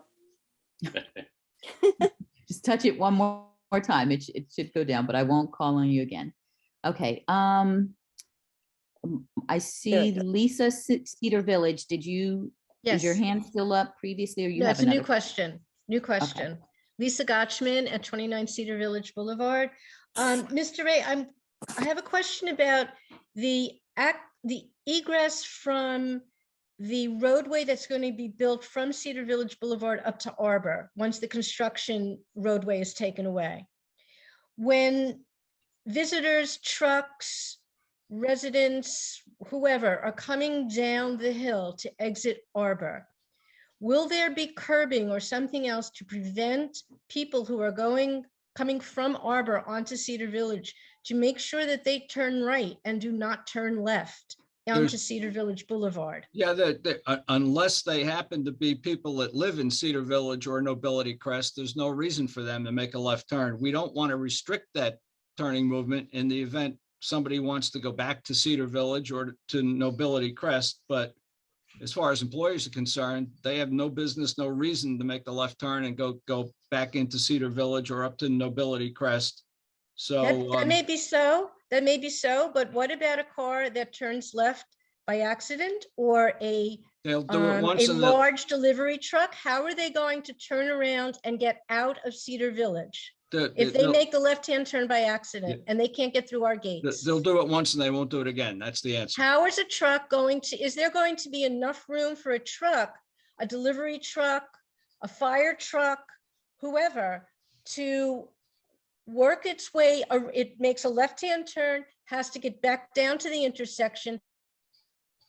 I'm not sure I follow you. Look, Cedar Village How will that Boulevard, be accomplished without impacting people coming in and out of Cedar Village? the site distance at that location is acceptable. The roadways have been designed by Mr. Besh's office to be wide enough to accommodate that activity. And the trucks can make the turn if they need to make the turn. That's all I can say. Okay, thank you. Okay, Ken, Cedar Village. Barbara Luposa, 25 Boxwood Drive, Cedar Village. Mr. Ray, there is, from what I understand to be, state property at the entrance to Cedar Village on Cedar Village Boulevard. People who are traveling west on 66 turn into Cedar Village Boulevard, and they make a turn to go around and to go back to go 66 east. Did you take that into any consideration in all of your studies that you did of the traffic? Yeah, sure. Because That, it can be multiple cars in a row coming in and turning. yeah, we noticed that. That was noted when our traffic counters did the traffic counts, that some people did that. It wasn't a lot of people, but there were a few. The count should have been more than just a few. No, it wasn't. Okay, and I do not see any other hands or motioning. Okay, Mr. Donner. Thank you, Madam Chair. I would next like to call Dr. Michael Francis. Everyone, Madam Chair, do you think maybe it's time for a 5-minute recess here?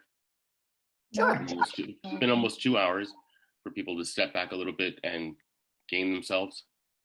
Yes, let's This is come 5 back. minutes. 7:50, 7:52. Thank you. Okay, I have 7:52. Mr. Kirk, do we have to do a roll call? I would do it just for, Okay. why not? Amy, can you please call the roll? Yes. Mr. Fuller, Mr. DeLumo, Mr. Manel, Mr. Van Wagner, Mr. Ashkenazi, Here. Mr. Mamie, Mrs. Talarico, Mr. DeGennaro, Yes, here. Mr. Puglielli, Here. and Madam Chair. Here. Okay, Mr. Donner. Thank you, Madam Chair. I'd like to call next to testify Dr. Michael Francis. Evening. Hope everyone can hear me. I don't believe, Dr. Francis, that you've appeared before this board before today, have you? Let's get him sworn in. Shawanda? Okay, Mr. Francis, do you raise your right hand? Swear to tell the truth, the whole truth? I do. Okay, and can you tell us about your professional background, credentials? Absolutely. My name is Michael Francis. I am the Principal Consultant and Environmental Division Department Head at the Catalyst Group in Princeton, New Jersey. I have 36 years of professional environmental consulting experience. I have a bachelor's in geography and environmental assessment from Rutgers University, a master's in environmental management from Montclair State, and I also have a PhD in environmental engineering. I've been accepted as an expert witness for environmental matters and have provided testimony to numerous New Jersey municipalities, many of which in Monmouth County, as well as Superior Court in New Jersey. Thank you. We'll accept. Thank you. So Dr. Francis, have you had an opportunity to review the environmental aspects of our proposed temporary construction access? Yes, I have. And have you been able to form any conclusions as to whether or not this access can qualify for the necessary permitting by the Department of Environmental Protection? Absolutely. As previously testified by Mr. Besh, we've, in coordination with them, have selected this as the best alternative because it crosses the wetlands at the most narrowest point and also avoids the open water pond.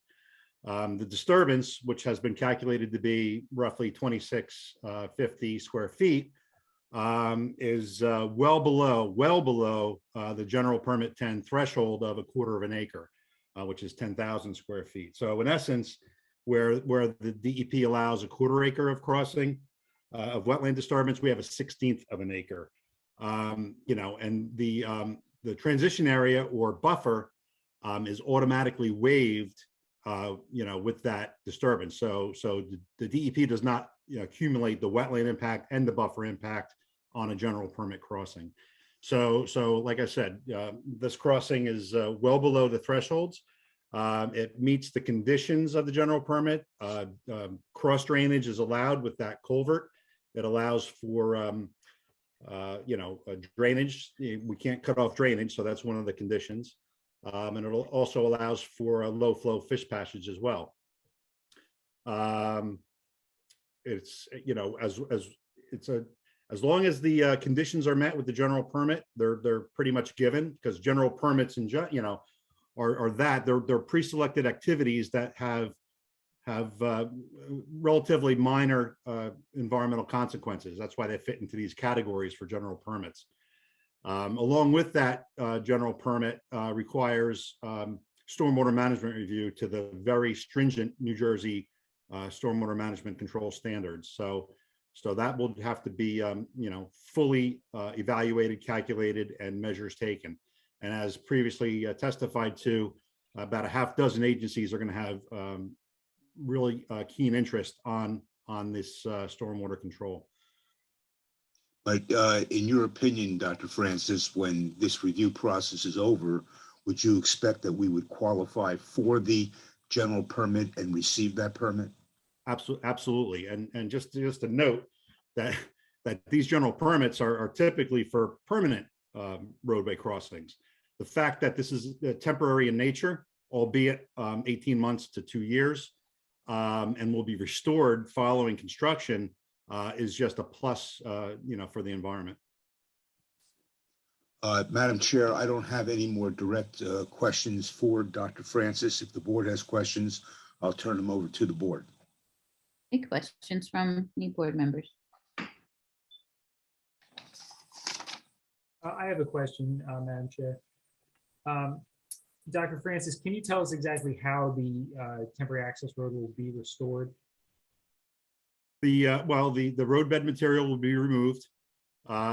Typically, the area would be regraded to the pre-existing grades. Most of the time, especially in wetland areas, while the roadway is being constructed, the top material that holds the seed banks would be stockpiled and saved for later. And then upon restoration or upon removal of the roadbed, that material, which is of organic matter and seed material, would be placed and regraded back into that area. The remaining upland portions would be, again, graded to natural grade and replanted with indigenous species at a density to be selected. Okay, thank you. I disagree on the way you're reading the regs on the general permit. I think that the state counts your wetlands disturbance plus your transition area disturbance in that calculation. They do not. Again, that's not for this board to decide. That the state will that's under their jurisdiction. So I won't say anything further on that. I have one additional question that it may be for Mike Francis, it may be actually for Dave Besh, but it just occurred to me when Mike was talking about the removal of the roadbed material. What is the total volume of that roadbed material that will be brought in and then removed? Do you know? And how deep will it be? That I do not have the specifications on and cross section of that material and or the volume. Yeah, because that would add, I think, significantly to the number of trucks moving in and out of the site, and also raise concerns about how that roadbed is going to be constructed so that it doesn't impact the surrounding properties. I'll just comment, Mr. Higgins, that under the detailed engineering designs that we promised, those questions will be answered. I think they have to be answered prior to this board making a decision, because it's really got to look at the negative impacts and make a determination whether they're significant or not. I believe Mr. Besh made our commitment to do that, and we will do it. Any other board questions from board members? Okay, at this time, we will have questions from the public. And Lisa, Cedar Village. Hi, me again, Lisa Gotchman at 29 Cedar Village Boulevard. Under all applicable state and federal guidelines, could the temporary roadway be permanent? From an environmental standpoint, absolutely. I mean, these general permits are pretty much intended for permanent activities. Like I said, the fact that it's that we are considering it temporary and will remove it following construction is just a plus, like I said, for restoring that area. But yes, I mean, the permits allow for permanent activities. So theoretically, the entrance to Arbor, once Arbor is constructed, the entrance for visitors, for trucks, for employees could be from the temporary access point that you have, that's going to be put in. Is that question from a strictly environmental point? Because we've had other testimony about why the Cedar Village Boulevard entrance onto our right-of-way in our driveway is superior from a traffic standpoint. Yes, I understand that, but I'm wondering, I mean, if there could be a separate entrance into Arbor, a permanent entrance into Arbor from 66 that is not on Cedar Village Boulevard, I think that that is something that should be considered. And from what we are being told tonight, that this access can be made permanent and be made a permanent ingress and egress from Arbor without impacting Cedar Village Boulevard. Well, I respectfully object to the breadth and statement of your question, because we've had other testimony tonight which talked about why the entrance on Cedar Village Boulevard is superior because of its traffic regulation and other allowances for traffic on Cedar Village Boulevard. But I think the only question that Dr. Francis can answer is whether from an environmental standpoint, it could be permanent. And I think he has answered that, but that doesn't fully address the breadth of your question. Thank you. Okay, we have, I hope I remembered, Miss Laposa. Thank you, Barbara. I got tired of saying Ken Cedar Village. That's okay. We're both together here. Based upon the cost of what the road is going to cost the developer, it might be based upon what Lisa just said. If there was utilization of that road, then they are independent of Cedar Village. You need Also, to ask. You need to my ask. question. My question is, creation of the road could help the traffic flow. Could it help the traffic flow? Well, excuse me. From the This is not the traffic expert. This gentleman has only testified as to the environmental issues of that road. Thank you. If you want to ask the traffic expert that question, maybe Mr. Ray should be the one to answer that. Mr. Ray, would you answer my question? Okay, Mark, we got to go like witness by witness here. We can't keep on. Okay. Okay. I don't think that Mr. Francis can answer that Mr. question. Steinberg, I think Mr. Ray did answer the question. Yeah, he did. He said it's the alternative is not good. And that Cedar Village Boulevard from a traffic control basis is a superior alternative. He was very clear about that. Okay, Mr. Laposa. 25 Boxwood Drive, 10 Laposa. Dr. Francis, would you have the knowledge to indicate as to whether there would be any endangered species in that area? Well, from my initial investigations of this area, we've pretty much redelineated the wetlands on the site. Part of the application for the wetlands permit would be to provide information on threatened and endangered species from federally listed species and also state listed species. Based on our initial research through the US EPA or US Fish and Wildlife Services IPAC system, there are no federally listed species on that site or in the area.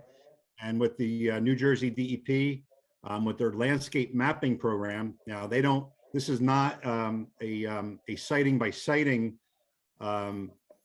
report that they issue. They don't publish that information because they don't want people poaching endangered species.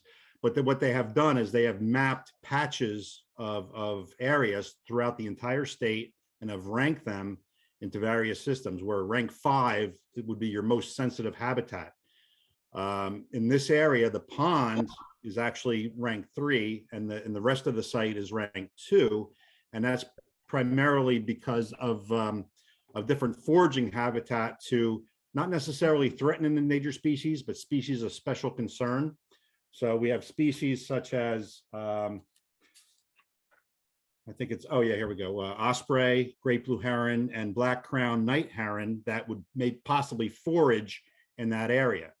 Now, other than this road crossing, which is permitted regardless of what species are found, would not be adversely affected because the remainder of the wetlands and buffer areas on the site would be suitable for their use. So they would not be displaced in any way.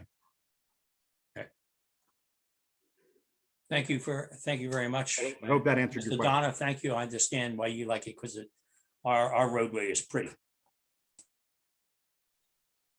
Okay, Lisa, do you have another question, or is your hand still up? No, my hand's still up. I'm sorry. I'll put it down. Okay, I don't see any other hands or anyone motioning. Okay, Mr. Donner? Yeah, I have one additional question. And Okay. it might not be for Mr. Francis, but if he has looked at this possibility, since it is an environmental question, really, have you looked at the potential for siltation of that pond as a result of the construction of this road and the potential for dirt to be carried in and out, particularly out of the site from the road on the tires of trucks and then heavy rain afterwards?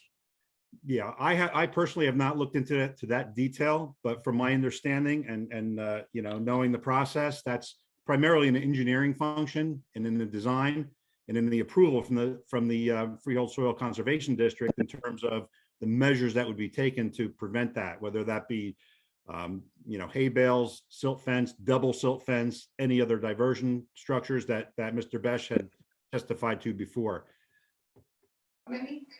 Now we're down to 120.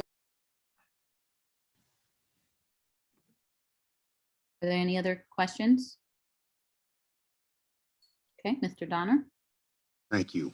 I would thank you, Dr. Francis. I would next like to call Julia Vajek.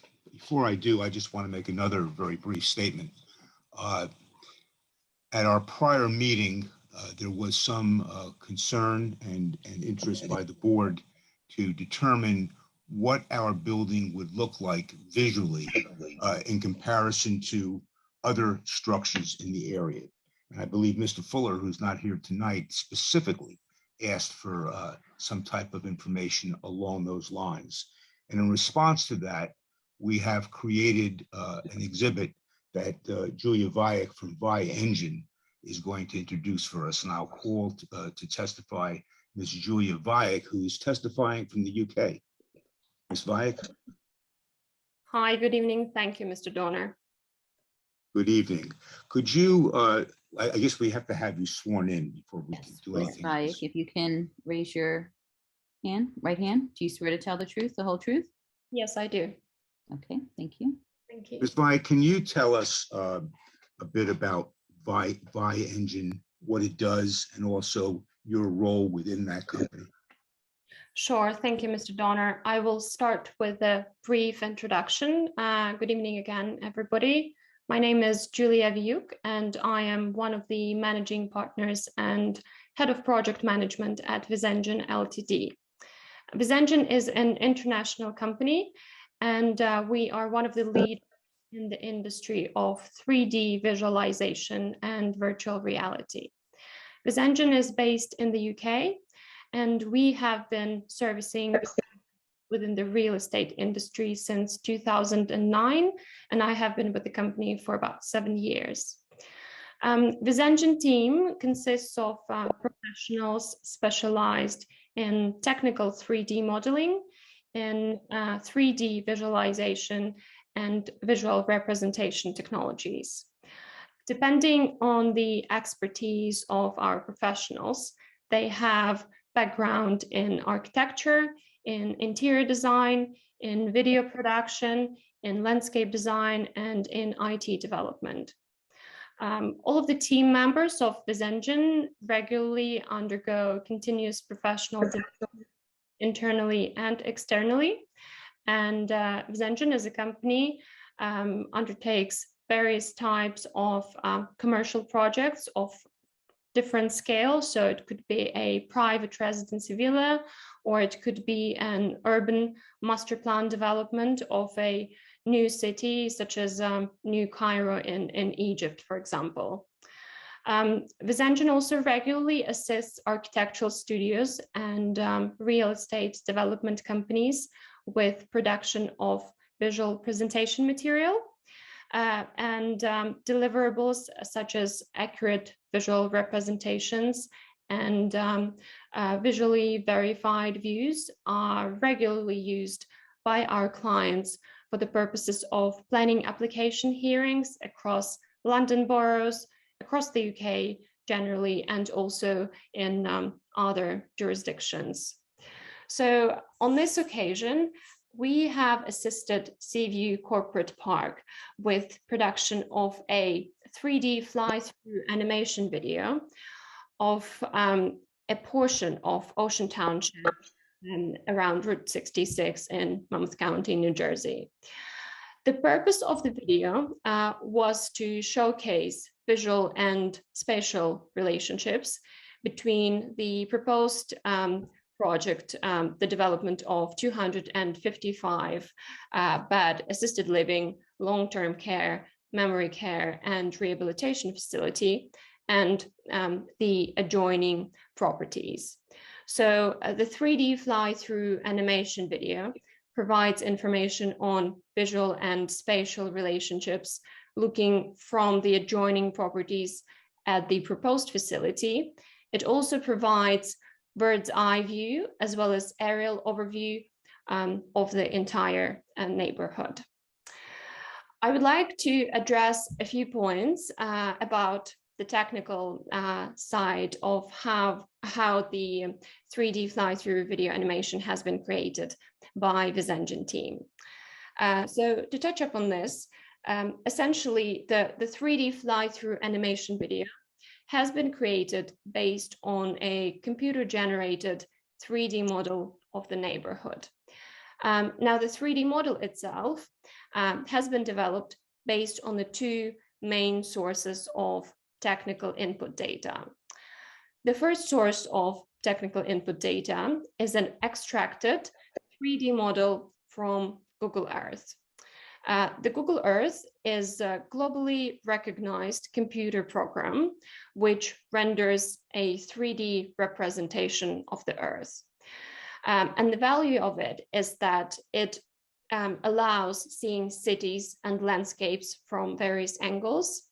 It also provides technical and scientific data on land surfaces and elevations, and it provides horizontal and vertical positional accuracy with regards to various objects situated within different areas.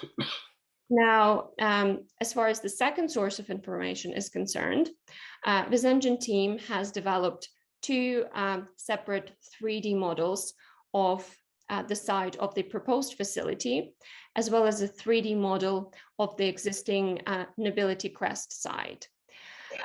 These two 3D models have been developed by our team in accordance with the packages of information, which was the engineering and technical architectural information that was received from Seaview Corporate Park professionals, as well as Nobility Crest professionals.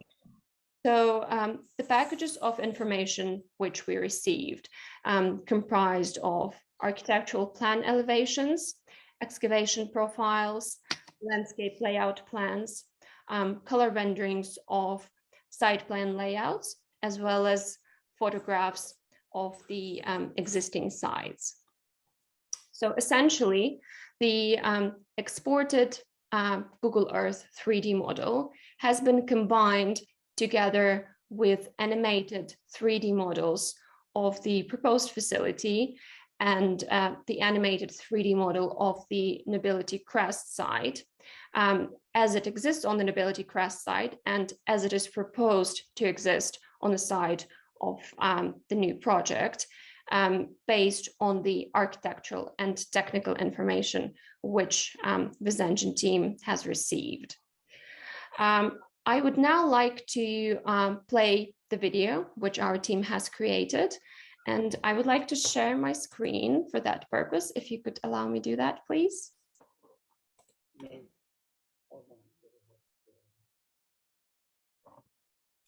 Amy, can Ms. Vaya have the screen shared?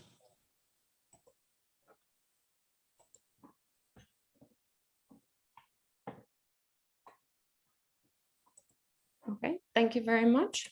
You're welcome.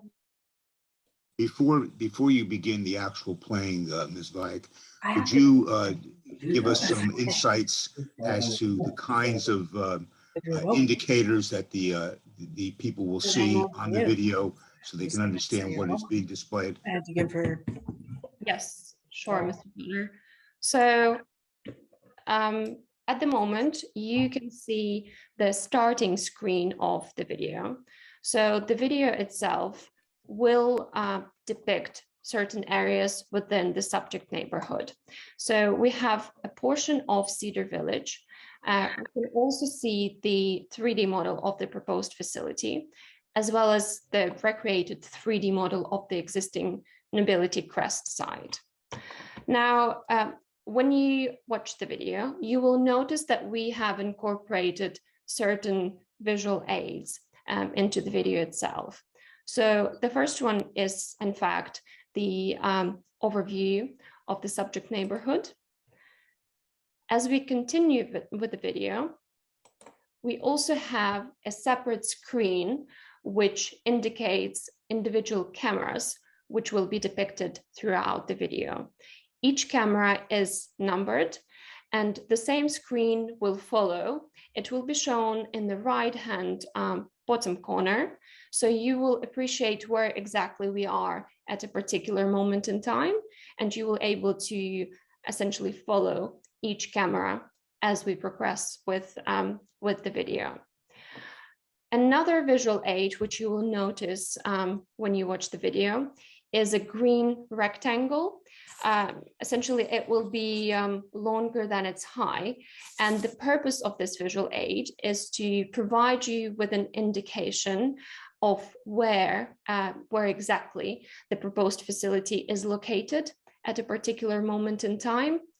You will not be able to see it because of the either dense foliage or the dense screening of the existing vegetation. So I hope that will be helpful to you whilst you watch the video. I will play the video for the first time. I will refrain from commenting it, and then I will aim to play it for the second time, and I will hope to guide you with some comments with regards to some particular seconds. So I will go ahead to play the video for the first time. It will take about 2 minutes.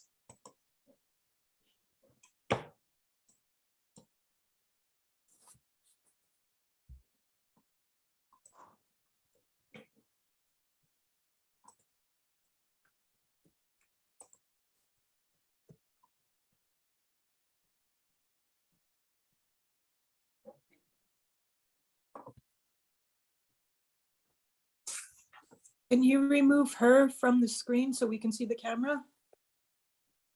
I'm sorry?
Thank you for your attention.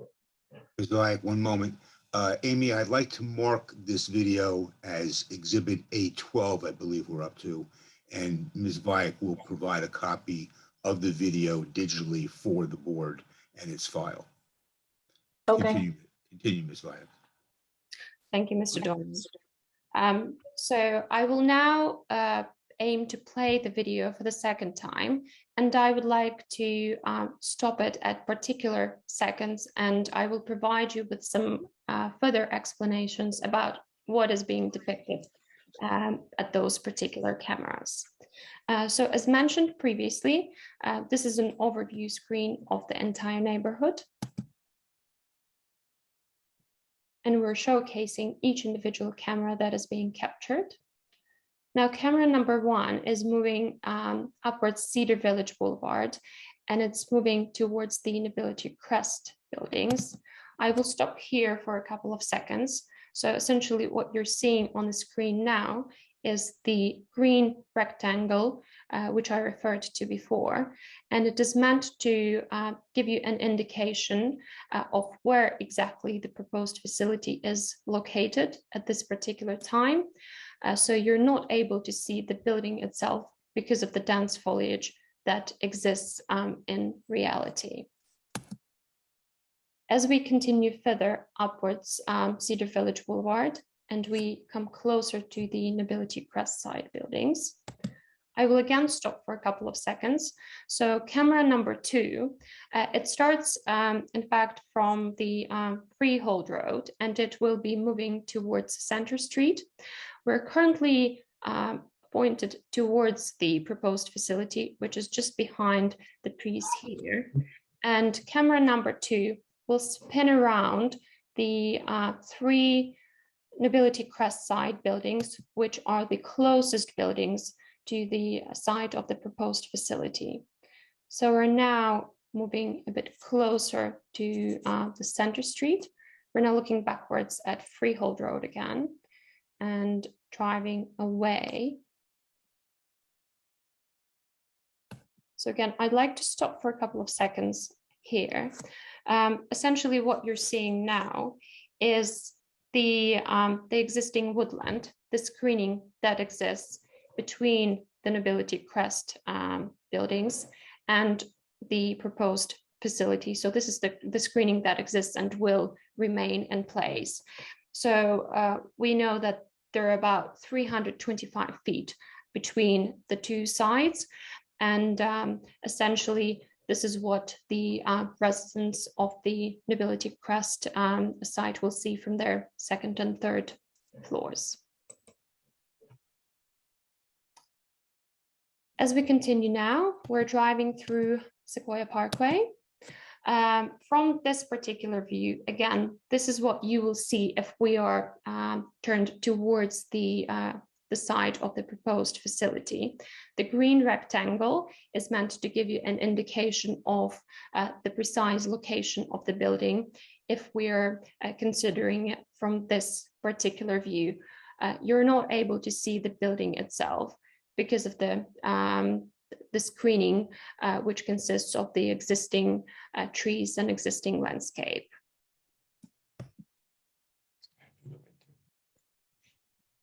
The next few cameras will go through Cedar Village Street. So we're now on Boxwood Drive, moving away from our project through Redwood Drive. Boxwood Drive is coming from the other side. This is Fernwood Drive, moving towards our project. Dogwood Drive, moving away from the project. Cedar Village Boulevard, moving towards Route 66.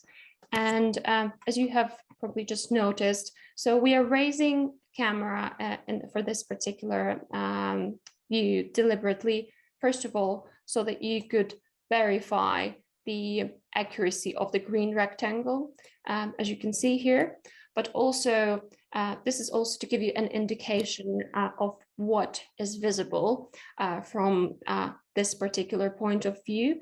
And I would like to draw your attention to the fact that the camera is quite high in the air. It's about 30 feet up in the air. So a typical pedestrian or a person driving in a vehicle will not be able to see the building itself from this view.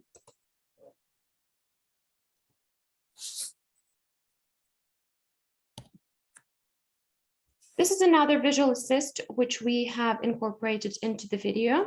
So the green borderline, essentially this visual assist should help you to equate what the proposed facility would look like in relation to nobility crest, which already exists.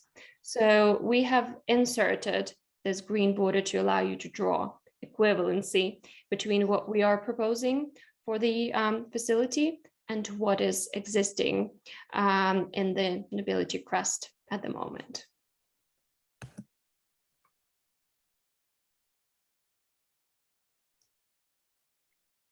The next camera is the similar type overview, which showcases the differences in elevations between the proposed facility and Cedar Village, as well as bird's eye overview of the entire neighborhood. And this last camera, essentially we're again incorporating a visual assist, a green line. And for this particular camera, it aims to provide you an indication on two particular things.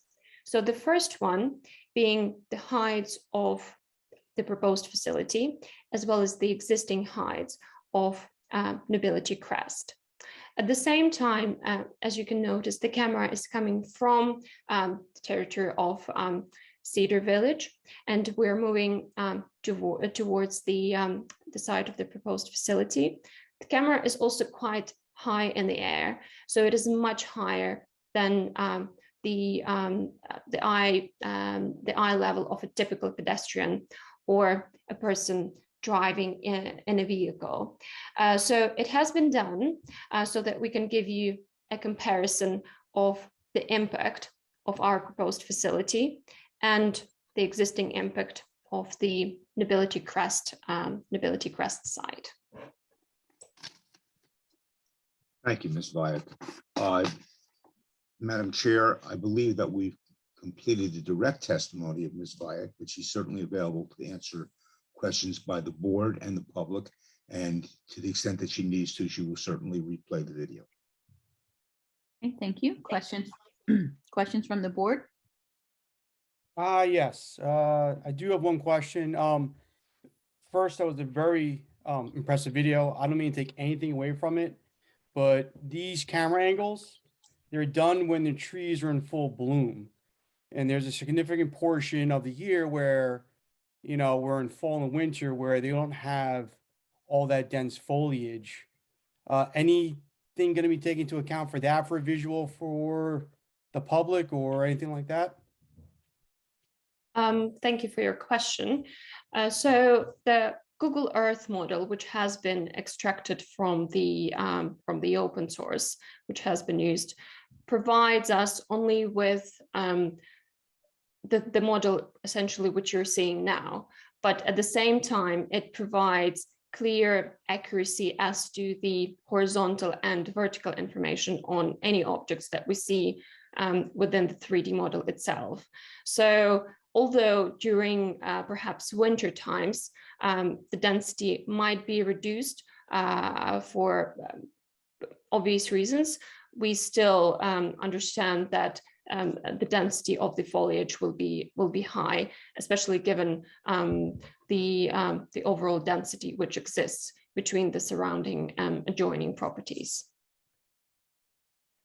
And Ms. Vyak, just one follow-up question.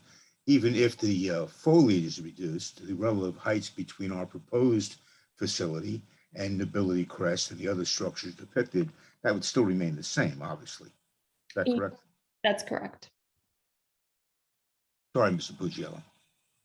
Thank you. Thank you. No, I answered my question. Thank you. Thank you.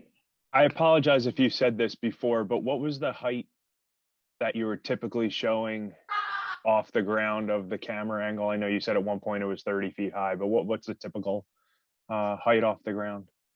Yes, so we intended to keep the camera at the level of, it's an eye level of a typical pedestrian.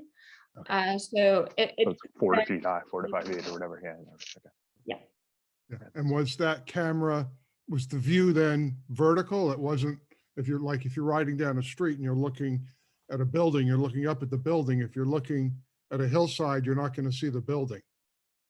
Is that view taken vertically? Or is that considering the fact that somebody in a car would be looking up and might see a building up higher where that view doesn't show? It is indeed a vertical view. However, it provides us with enough visual content so we can see the skyline clearly. And if there was any building which could be seen from a particular angle, you would be able to capture that as well. And when you show the comparison with the green line showing that the Nobility Crest buildings are the same height as the proposed building, how did you determine the height of the Nobility Crest buildings and the height of the proposed building and determine that they are exactly the same height?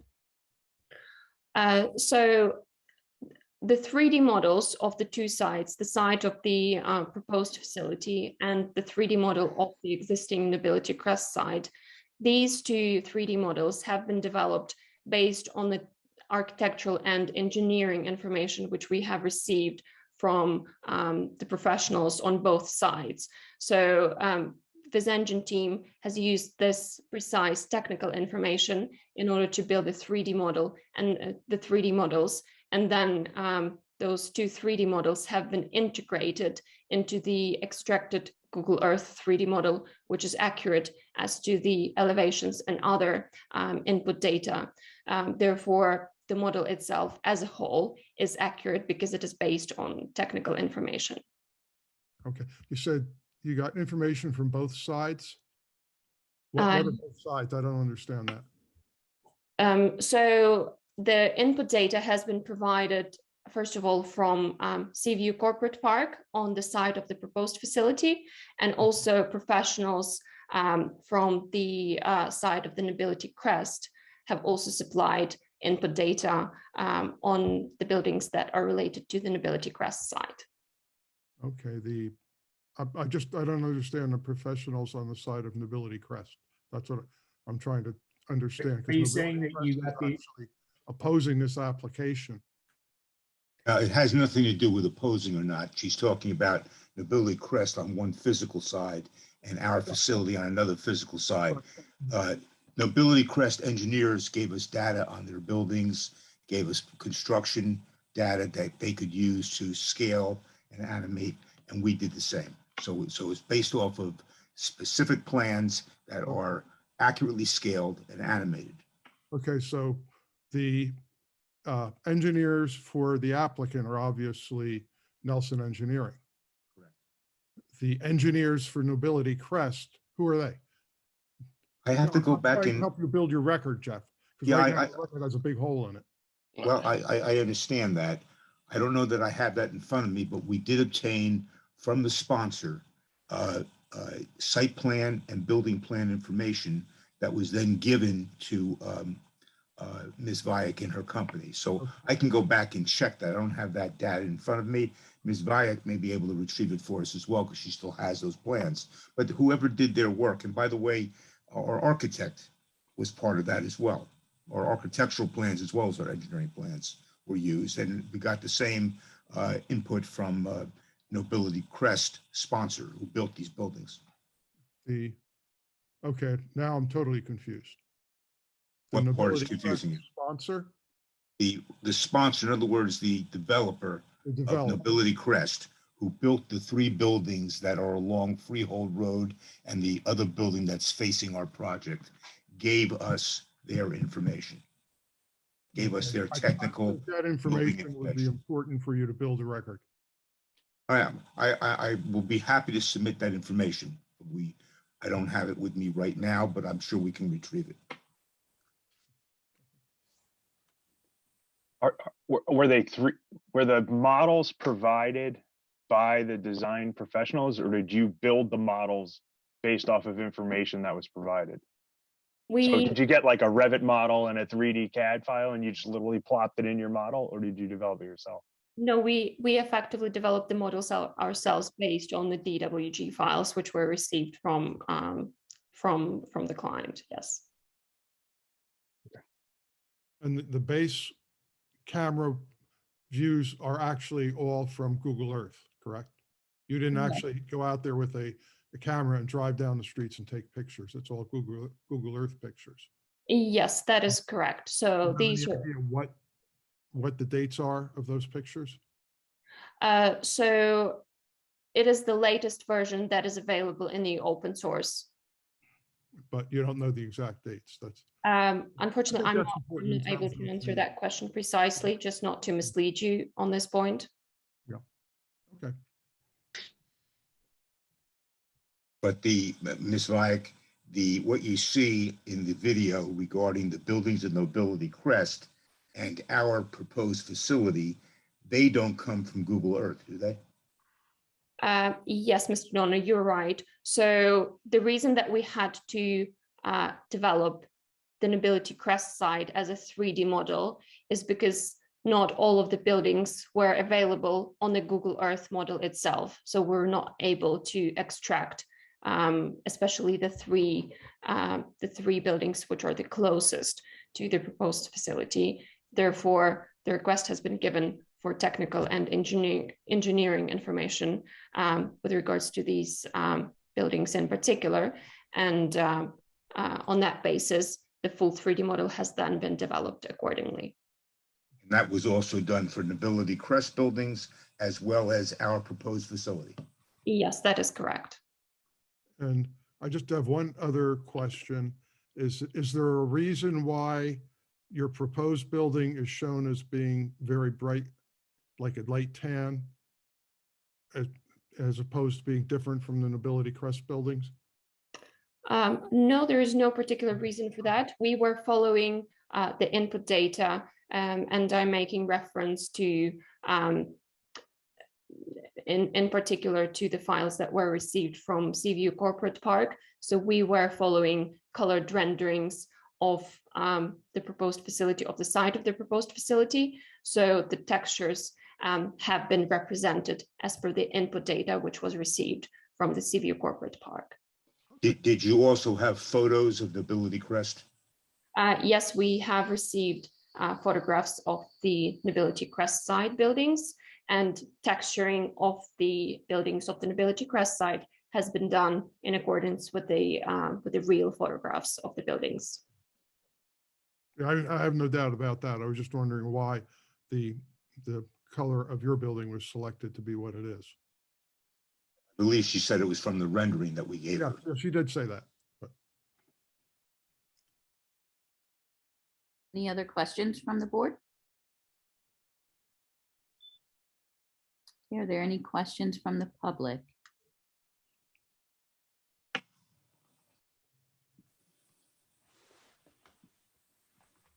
I'm sorry, I do have one more question. I apologize. I know you asked if the board had any more questions, but do we know the height of Nobility Crest off the ground? I know, because I know that the height variance is a question in our case. And if they're at the same height, what's the datum from where Nobility Crest starts compared to where we are? Do we know that answer? I do not have that answer with me at hand. So this is a piece of technical information, and I will need to refer back to my team who was building the 3D model. So I will be able to submit this information in due course, if that's okay. Mr. DeGennaro, I believe that Mr. Besh has testified to this, but I will tell you that our finished floor level on our proposed facility is 110. And I believe that the finished floor level of Nobility Crest is 131. So there's about a 21-foot disparity between where we start in building our 4-story building versus where they start in building their 3-story building, which is why there seems to be an equivalency between the two buildings. That's close enough. That answers my question. Thank you. Any other questions from the board? Questions from the public?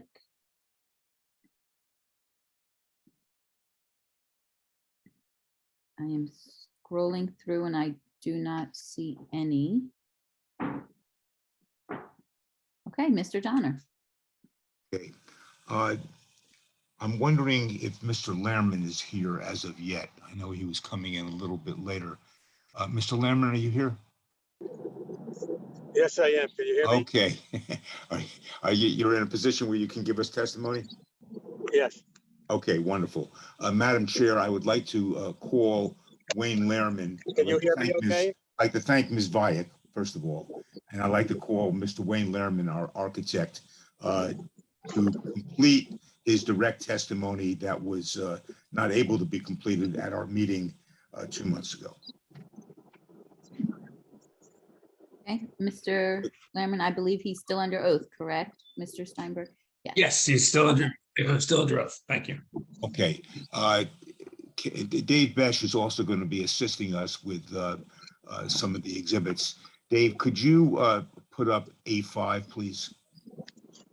Amy, am I still able to share screen? Okay. Yes, it should be.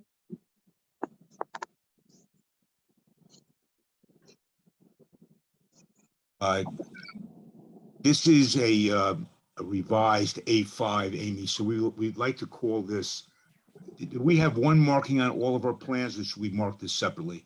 We can mark it as A13, or we can mark it as the revised A5 within our original architectural plan.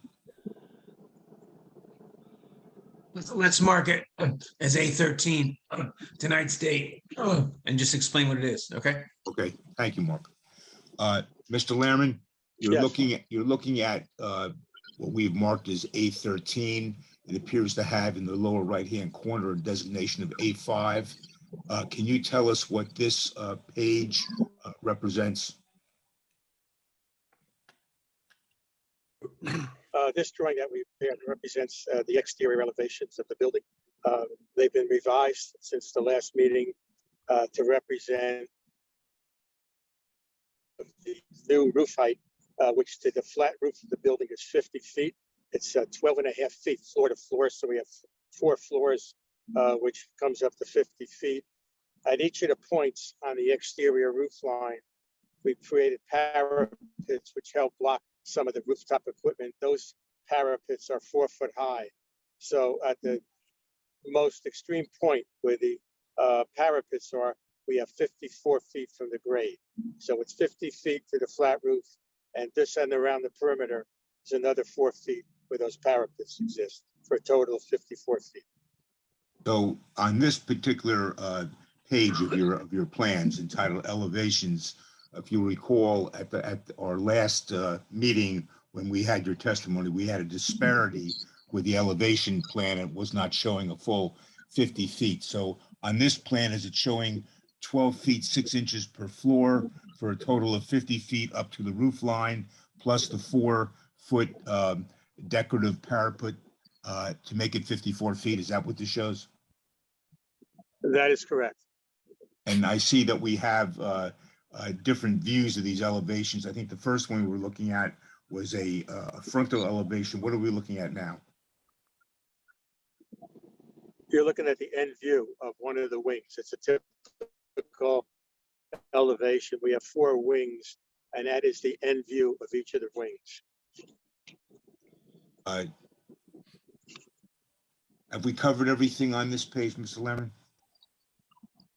Yes, the basic changes were the heights, which we just talked about. I'm gonna ask Mr. Besh to give us A7 now. Amy, we'll mark this as A14.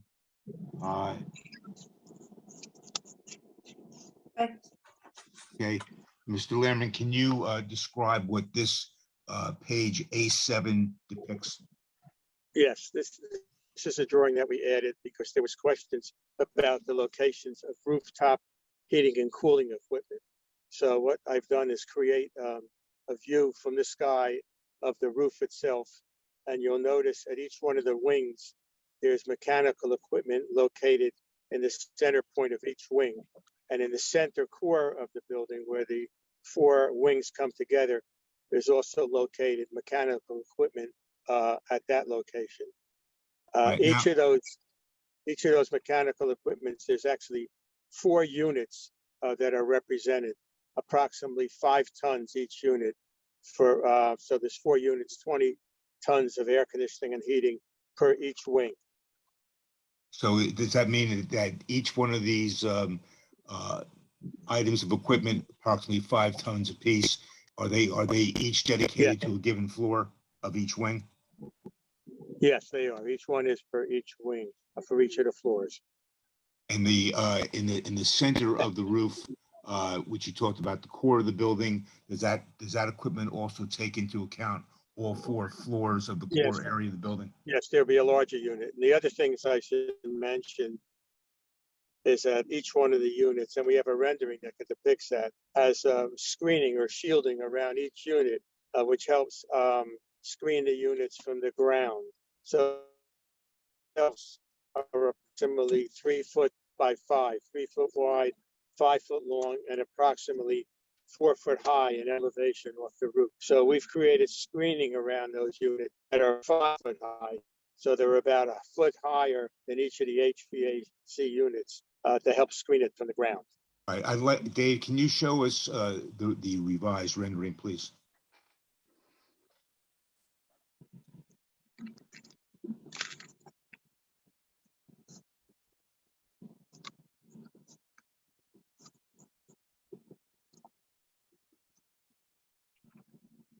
Is that visible? No, I'm still looking at A7. I don't see the rendering. Yeah.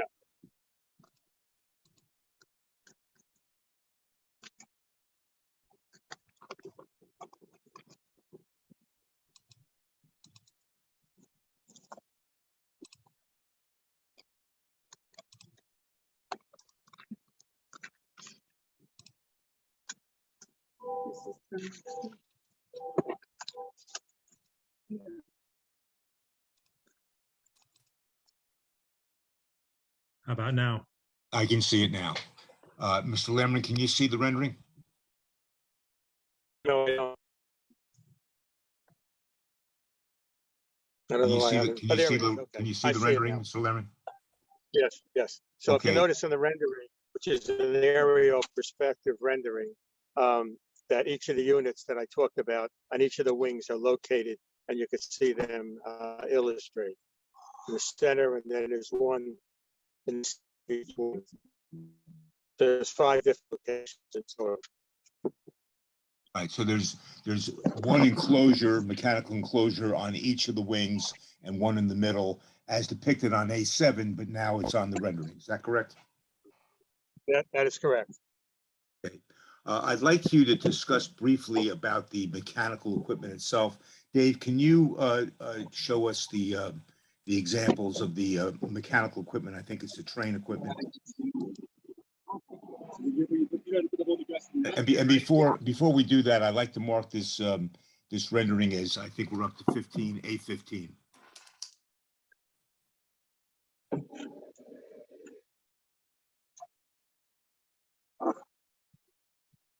Take it easy.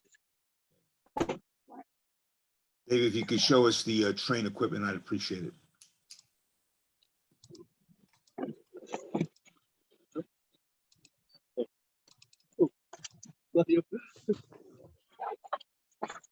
Can you see it? Cannot see the train equipment yet. No, I'm still seeing the rendering. Get in the front seat or no? How about now? No, still the rendering.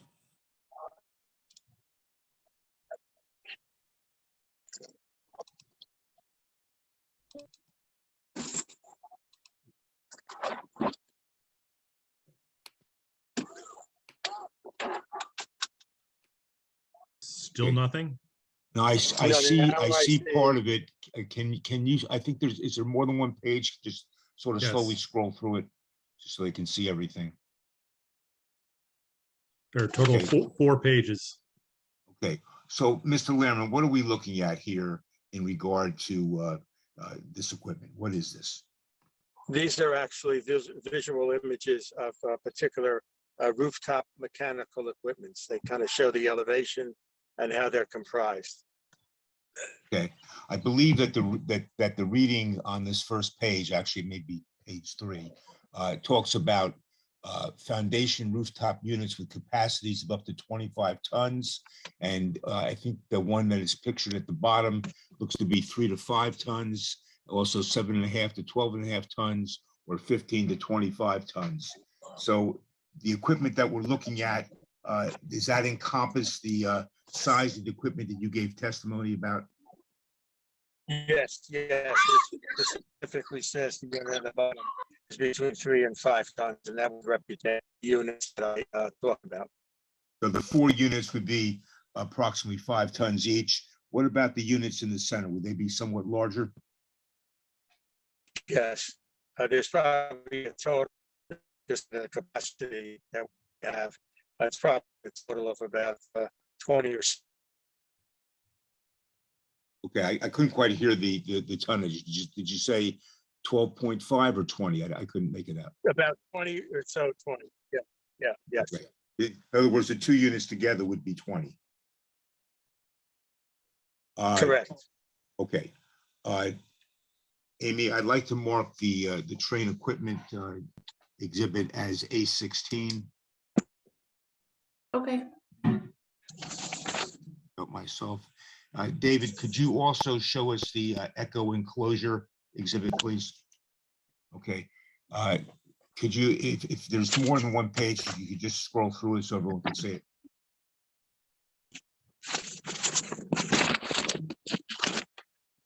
Okay.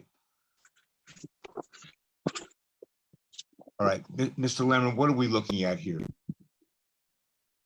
This is again a representation of the enclosure I talked about for the mechanical equipment. There's many companies that make this. This is one that gives you some elevations that show how they're used to screen rooftop mechanical equipment. And as I said before, we want them to be at least 5 foot high, approximately a foot higher than the rooftop units. And that would shield them all from the ground. Can I just ask Jim Higgins a question? Yeah. Jim, do we count the mechanical equipment for height? I don't know the answer to that. I wanted to look it up, but because of the fact it's on my screen, the display is Okay. on my screen. I mean, because in computer. other municipalities, sometimes they do not count the mechanical equipment for the building height. That's So what can we find? And We can also, find that out. The elevations that were shown don't show the rooftop. The 3D shows the rooftop equipment, but the elevations themselves don't show the rooftop equipment. I believe that we established at a prior meeting that Ocean Township does not count the mechanical equipment or the enclosures at the rooftop as part of the building. And if I could say, that's typical. That's typical. Yeah, that's what I'm saying. That's We have it's to usually typical. nail that down, that's all. But well, Jim will check on that because then the variance would be for a 50-foot height, not a 54-foot height. Right, and also, Mr. Lehrman, would these enclosures on the roof be able to be seen from the ground? No. So in order to see it, you Never in get a fact need sight. an aerial view. In order to see these enclosures, you in fact need an aerial view. Is that correct? That's correct. That's correct. I don't think you would not see any of the roof surface as you stand there from the ground looking up at a 4-story building. Have we covered all of the details on this particular exhibit, Mr. Lehrman? Yes, we have. Okay, I'm done with my direct testimony of Mr. Lehrman. I will make him available for the board for questions. Okay, thank you. Any questions from the board? How many square feet is a typical wing? I think we're about 30,000 square feet. 32,000 per floor. I was curious about a wing. The reason I'm asking is I think your air conditioning units are small for the building, which would affect the size that you're going to get. In fairness, Mr. Are you talking Deacon, about for the air conditioning? Yeah. Are you talking about the size of the equipment and what size it would be? Yeah. Well, just because the tonnage would increase based on the final design, the size of the units wouldn't necessarily change. And at this point in time, we have to go through full engineering at some point later on after we have our full approvals. So to some extent, this is a guesswork, based on the size of the building and how much tonnage is going to be required. But I've done a lot of, buildings in my life, and this is pretty much a size that's pretty typical for multi-unit rooftop units. It's not a single unit that represents all 4 floors, because each one represents a separate zone on each floor. If the units don't get bigger, it doesn't matter. That's correct. I think that was depicted on the train example where they were the same size unit, but different tonnages. That's correct. They're able to increase the capacity without increasing the size of the unit.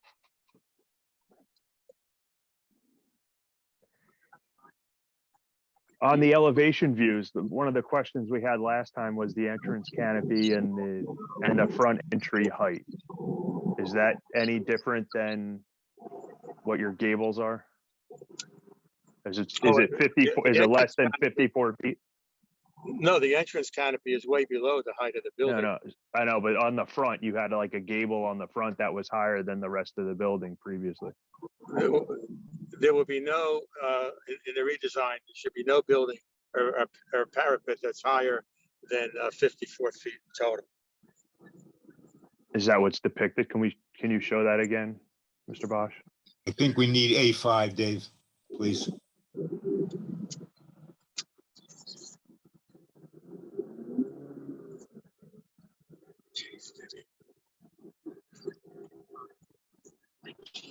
I just want to make sure what we're matching, or what we're saying matches the drawings, because last time that wasn't accurate.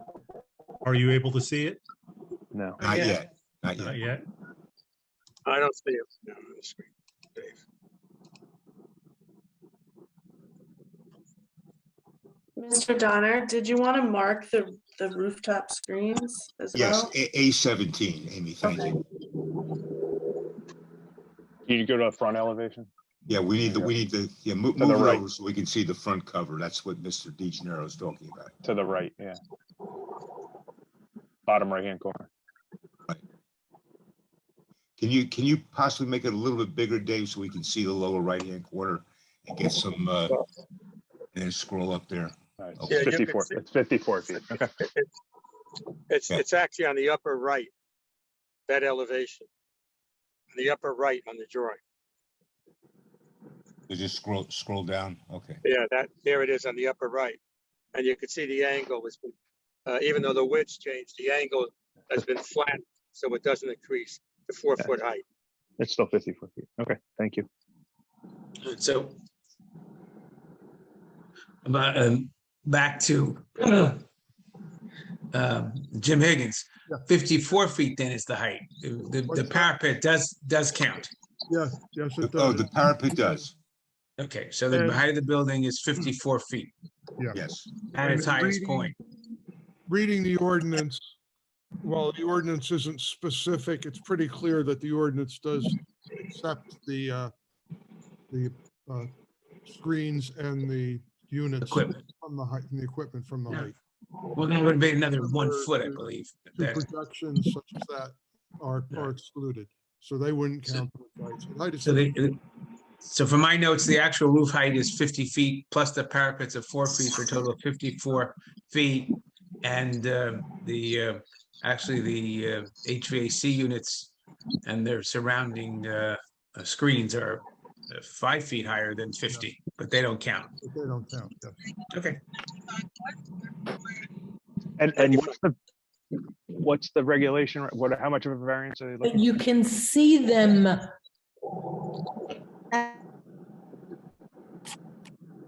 What's the height difference in the variance? I have to look. I thought the maximum height was 40 feet. So there's 14 feet. Is part of the reason, and I'm asking, is this part of the reason for the 40 feet, the size fire truck that we have in town and being able to access the roof? Does anybody know that? Well, Jim would know that. He wrote the ordinance. Oh. The building height, this is the 0120 zone, correct? Yes. The 0120, then the building height that's permitted is 35 feet. Jim, is that predicated off of No, it's fire not. truck height It's access? predicated on basically light air and open space. It's basically a two-story building that would be 35 feet high at its highest. And it doesn't take into account fire trucks. Yeah, I'd just be curious what the highest ladder truck we have to be able to get to the roof would be. Well, just to let Anthony, just to let you know, the fire department receives these plans and reviews. Okay, and they'll look at it? Okay. Yeah, that's all part of the process. All right, thank you. That's exactly what I was going to say. Now, is We have the, had higher buildings and, no, I guess we haven't had higher buildings than this. That's right. is the Nobility Crest building in the same zone? No. No, that's a different zone and that permits that height? They said it's not that high though. Crest received a height variance. I think they They received received, a number of stories. Nobility Crest received what? They received a variance. I believe it was for a number of stories, and it might have been actually for height in feet. I don't recall. But that's because the buildings that are closest to this development, that they're on a slope, and one side is much lower than the other side.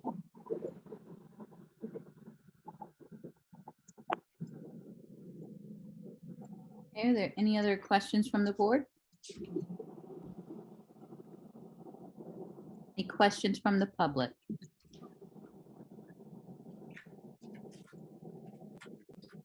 And I don't, oh, I'm sorry, Colleen Padnos? Yes, this is Colleen Padnos, 26 Burnwood Drive in Cedar Village. I have a couple of questions. So it was stated that you cannot see the mechanical equipment if you're looking at the looking up at the building. But that's just if you're standing right in front of the building looking up, you know, in which case naturally you would not see it. But at least for me and perhaps others in the community, we're thinking about it from the perspective of the surrounding communities such as Cedar Village or Nobility Crest. The further away you are, the angle changes. And it was mentioned that the parapets would hide that equipment because they're higher than roof line. But again, depending upon which angle you are viewing from, it will be disguised or hidden some of the time, but not all of the time. Is that an accurate statement? I think my statement was, I never thought I said, if I did, I said it wrong. The parapets themselves don't totally hide the equipment. They help to some angles, you're absolutely right, but not every angle. They're done also as an architectural feature to break up the straight roof line. The roof is basically at, as I said, at 50 feet. And depending on the angle, like you said, you know, it will shield certain angles, but the purpose of the parapets are not to shield totally the rooftop equipment. Okay. So the next question then is related to the fact that at times you will see the equipment or you'll see the enclosures that they will be in, which you showed in the brochure, which was helpful. What was a little difficult to discern from the brochure was the nature or aesthetic design of those enclosures. So are they going to look industrial and mechanical in nature, and how feasible is it to maintain them to a pleasing aesthetic the way the rest presumably of the exterior of the building would be maintained? Well, they should be maintained, but the type of finishes on those are, so to speak, maintenance free.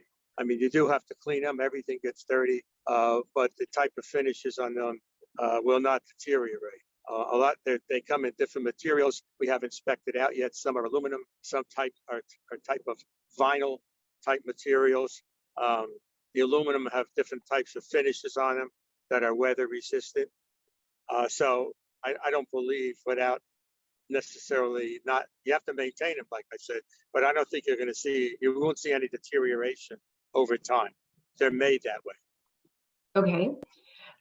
Do those enclosures provide any sound insulation or just the aesthetic covering?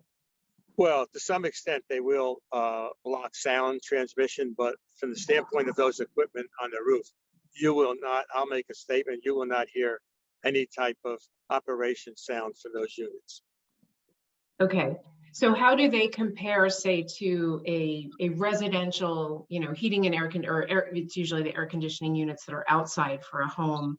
But in this case, I guess it's heating and air conditioning that are in these units. That's the part I don't know, but whatever they provide, how does the level of sound generated by those compare to, say, a much smaller residential unit? Well, even on a residential unit, you have outside compressors, and when the fan goes on, if you're standing pretty close to them, you do hear them. It's a fan that goes on.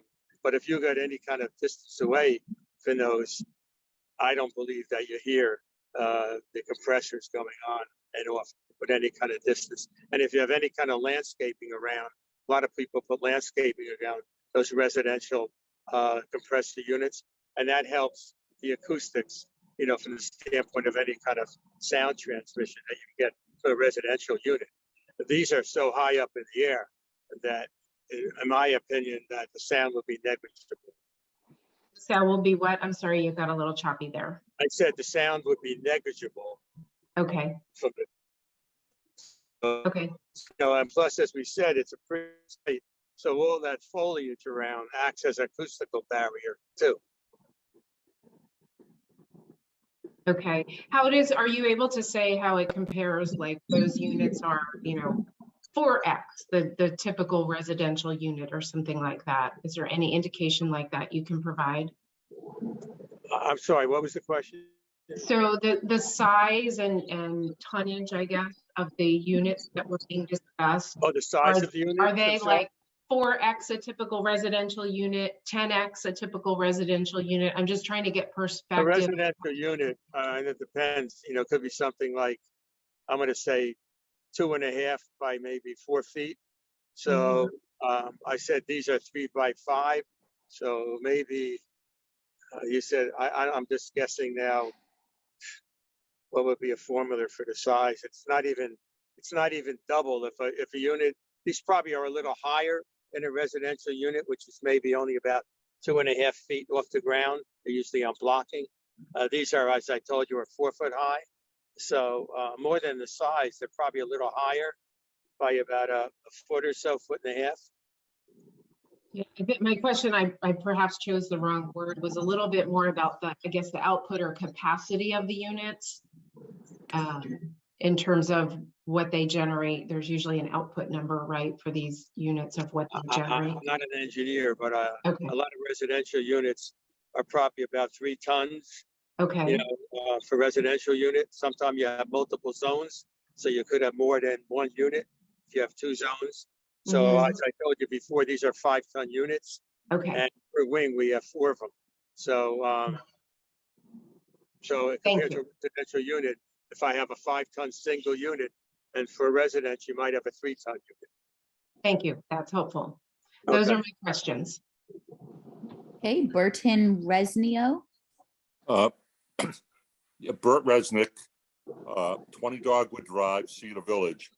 Aside from the height variance that's being looked at, in terms of the interior of the building, are the rooms in compliance with the zoning, or is a variance being asked relative to the rooms or the assisted living part of the facility? Is there a variance being asked for that as well? I don't think there's any kind of requirement from zoning that would regulate Wayne, I think this is more of a legal question. I can answer it for the gentleman. Okay. We did notice bulk variances for size of units, but the standard in the zone is not for assisted living or rehabilitation or long-term care or memory care units for services that we're providing. They were standards for the zone itself, which permitted certain type of senior housing. So those standards are really not applicable to this project. But we asked just to be complete, we asked for variances, but in fact, our Well, use variance may subsume those variances. What is the variance you're asking for relative to the size of the units? Our units, I would say, are anywhere from 300 square feet, 200 to 300 square feet smaller than the minimum sizes in the zone. And there's a very good reason for that, because our residents don't live in these units 24 hours a day. They The have to run residents do not live in the, last question. Sir, if you let me answer the question without interrupting me, you would understand better. The residents don't stay in their units all day the way somebody who just has an apartment would be in their apartment all day. What we have is an expansive facility with physical rehabilitation, libraries, computer rooms, movie theaters, gathering rooms, lecture rooms, all sorts of things that keep people occupied and involved. So it's not an apples to apples comparison. Okay, so the assisted living facilities that you are providing are not comparable, that's what you're saying, to an assisted living facility, let's say at Seabrook, a mile away. No, I'm not saying that at all. Maybe I'm not I saying can, that What at are you all. saying? No, What did no, you say? no, let him go, Jim. some real Okay, I'm confusion. sorry. Thank you. Yeah, maybe I can help with this. Jim, So I Jim, stated at please, the Jim, beginning of the Jim, hearing when I Jim, was Jim, summarizing- Jim, please, let the professionals answer the questions and then we'll go forward, please. All right, well, let me just answer it very simply. I'm saying that our units are smaller than the units that are provided for senior housing in the zone. But there is no provision in our zone for assisted living. But our assisted living units are comparable and in many instances larger than other assisted living facilities. Can you give me an example? Can you give me a nursing home and or an assisted living facility in the area that has a smaller assisted living size room or apartment? You have Yeah, any? well, look, I would Okay, say. I'm sorry. I'm Look, sorry. no, I can answer the question. I can answer the question because we've done research on it, but I would say that our units are larger than the Sunrise units in Wall, the Arbor Terrace units in Shrewsbury, Allegria in Ocean Grove. Now Seabrook is a different situation because Seabrook offers independent living, and that's not what you're going to compare it to. Their assisted living is much smaller than their independent living facilities. Okay, but these other facilities, by the way, don't offer all of the 4 categories of care that we're offering. It's what makes us unique. We have assisted living, long-term care, rehabilitation, and memory care, and that makes us unique. Okay, thank you. Thank you. As long as you understand. Okay, Paul Mayorowitz, I apologize if I mispronounced that. Not a problem. The mechanical equipment that you talked about, did that include a UPS system? I'm sorry, what did you say? Did the mechanical equipment that you referred to include a UPS system? It probably is going to be at the end of the day. I mean, right now we haven't designed specific, but there's definitely going to be a UPS system probably in this type of facility, and it's going to be required probably by the State Department of Health. The decibels of an 800 kW UPS system are fairly loud. Do you know what size is needed for that building and what the testing cycle will be? No, at this particular point, I don't know that. Because the testing of a UPS can be substantially loud based upon my experience with them. Oh, wow. It's your choice. Is there another question? I don't see any other questions or, okay. Mr. Donner, and Mr. Donner, the hope would be to maybe stop this evening around 9:30, depending upon the flow of the remaining experts. We but- normally go, I thought, to 10 because we are paying a substantial amount of money for the meeting. I do have Mr. Ray to finish his testimony in terms of questions from the board and the public. And I have Mr. Scalo standing by, who's our operational expert, who could probably answer that last question because this is his field.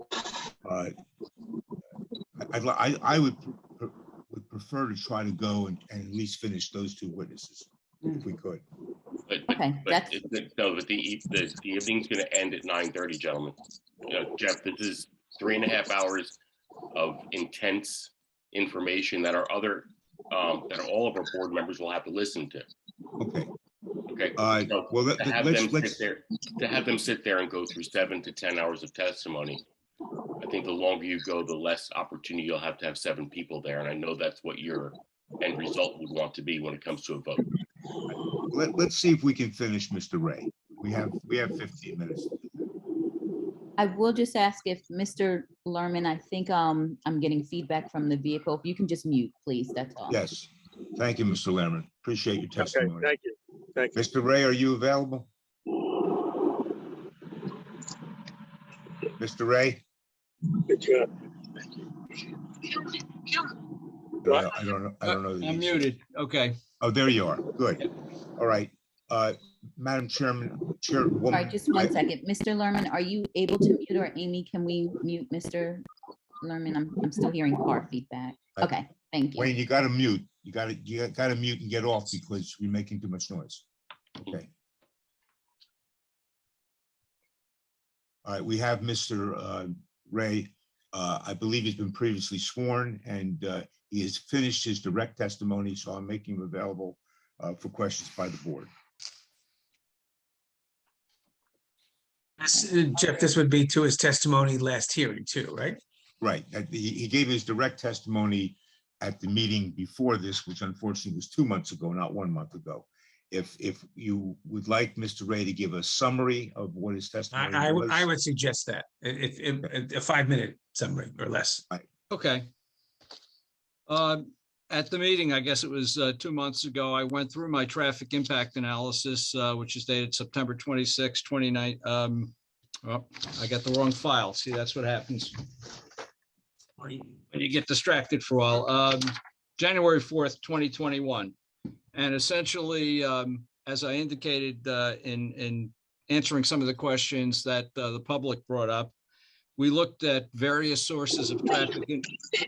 We looked at various sources of traffic information, traffic data, and we picked the highest traffic counts that we could find, which were NJDOT's historical 2018 summer counts, and used them as a basis for going forward with the report. We generated traffic for the assisted living facility based on Institute of Transportation Engineers rates, which are accepted by Monmouth County Engineering Department, the NJDOT. We distributed that traffic through the signalized intersection at Cedar Village Boulevard and Route 66 with a finding that that intersection would operate at a very good level of service for the future design year, 2025. It will operate at level of service A during the AM peak street hour and level of service B during the PM peak street hour. And just to refresh everyone's memory with respect to levels of service, they are related to the amount of delay that motorists experience at an intersection. So level of service A and level of service B are very good levels of service. Generally speaking, anything operating at level of service E or better is considered to be acceptable. Once you get into a level of service F condition, you need to look at mitigating your impact either by installing traffic signals, adding traffic lanes, things of that nature. But the bottom line is the intersection of Cedar Village Boulevard and Route 66 has adequate capacity to handle this additional traffic generated by the assisted living facility well within accepted traffic engineering parameters. We also reviewed the site plan that Mr. Besh has prepared and testified on. We have full circulation around the building. We have adequate parking in accordance with New Jersey residential site improvement standards. I believe the circulation plan is sound and logical. The parking is well distributed. And so I've also concluded that the site plan has been properly prepared and it will operate safely and efficiently should it be approved by this board. That's basically a short summary of my direct testimony from the previous meeting.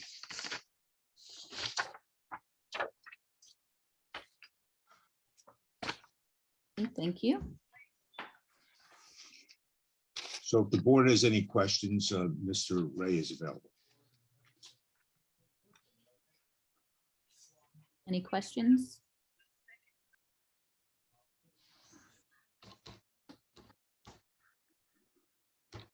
Okay, I'm not seeing any from the board, and from the public, it looks like Nancy's iPhone. You can please state your name as well as your address and your question and ask your question.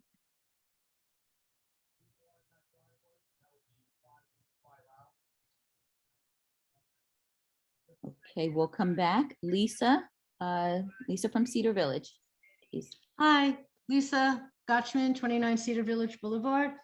Mr. Ray, just prior to your coming back on, the environmental engineer discussed the feasibility of the roadway, the temporary roadway that might be built through, in between Freehold Road and Cedar Village Boulevard to accommodate trucks and construction equipment.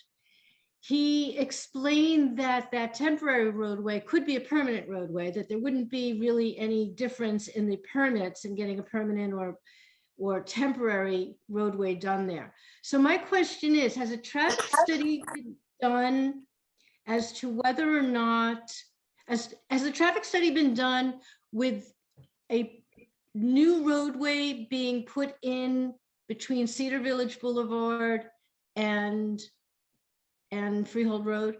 It has been considered, and for reasons which I think Mr. Besh testified to, and I will reiterate, it has been rejected simply because bringing a new access road out to Route 66, in addition to having to get an NJDOT permit, which for a permanent full-time point of access, which is harder to get than for a temporary construction access, all of the traffic leaving the site that wanted to go back to the east on Route 66 would have to go through the new roundabout. We're trying to avoid that. We have access to a traffic signal. It's operating at a very good level of service. It has the adequate capacity to handle the additional traffic, like I just testified to.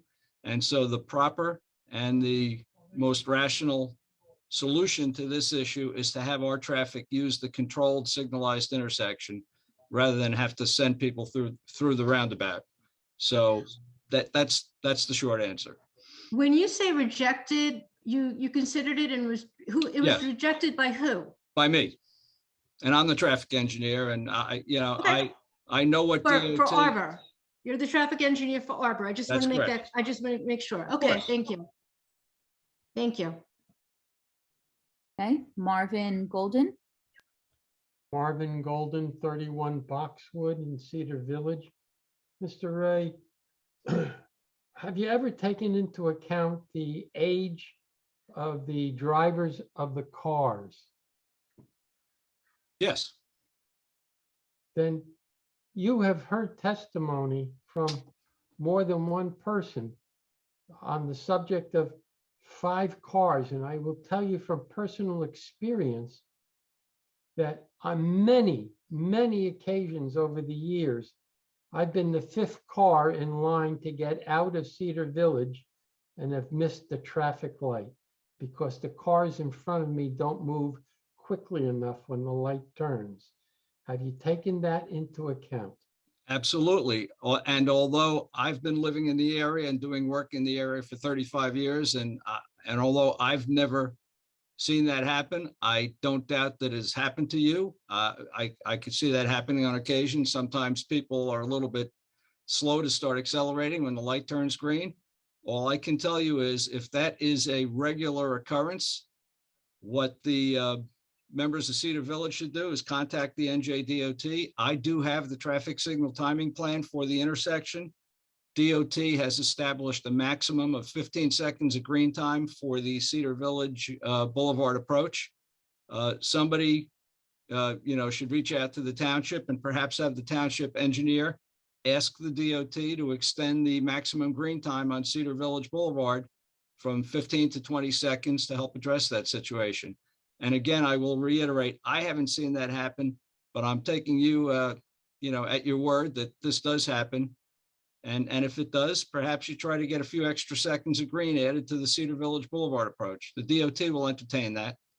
We have many times, and evidently nothing has been done by the township, the county, nor the state, whoever is involved. Well, have you gotten an answer in writing from them?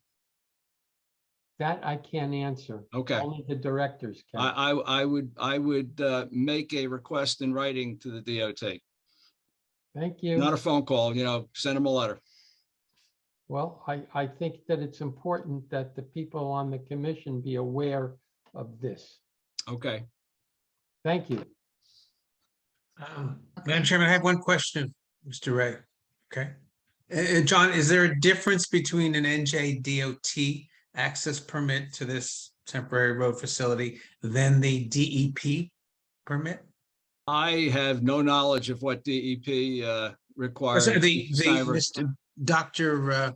Yeah, Dr. Francis should probably answer that. No, but Dr. Francis only talked about the permit through the NJDEP.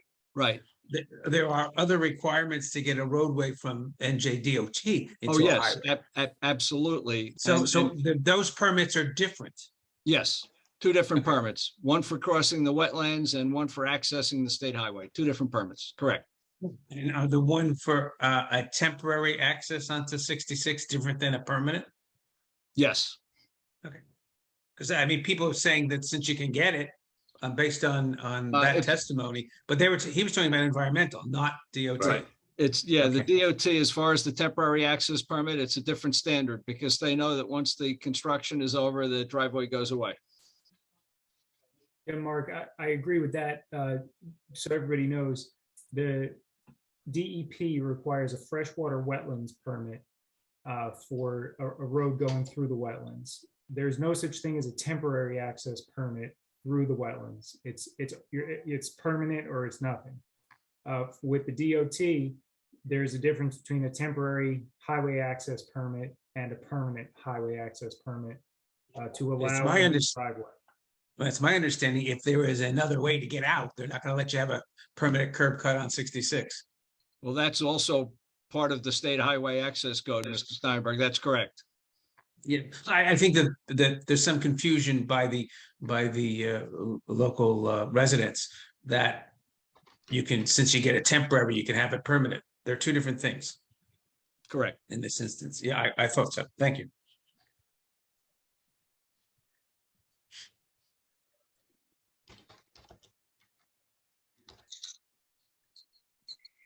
Are there any other questions by members of the public? Yes, Nancy's iPhone. Are you here? Yes, can you hear me? Yes, please state your name, address, and ask your question. Okay, Nancy Ensenat, Cedar Village. Due to the heavy construction situation that will be going on, does the developer plan to take responsibility for cracked ceilings and walls of nearby neighbors? I don't think that's a question for the traffic engineer. Perhaps that's a legal issue that I'm unqualified to speak to. I count cars. And there's been no testimony that the construction that would go underway would be so heavy as to cause damage to surrounding properties by, I guess, sound waves or concussion or percussion or whatever this questioner is talking about. There's no evidence whatsoever that anything like that would occur. So that's a no. No, I just said it's unlikely that it would occur. Obviously, we're going to have to stand behind anything that we do. If we cause damage to somebody's property, we will stand behind it. Okay? We have proper insurance, we're well financed, and we are credible and honorable people. But I also want to tell you there's absolutely no evidence in this record of anything like that happening. You know, Nobility Crest was constructed, homes in Cedar Village were constructed. Things are being constructed all around the township and all around the county with frequency, and we don't see those kinds of things happening. But if they were to happen, we would stand behind it. Thank you. Okay, and I don't see any other questions.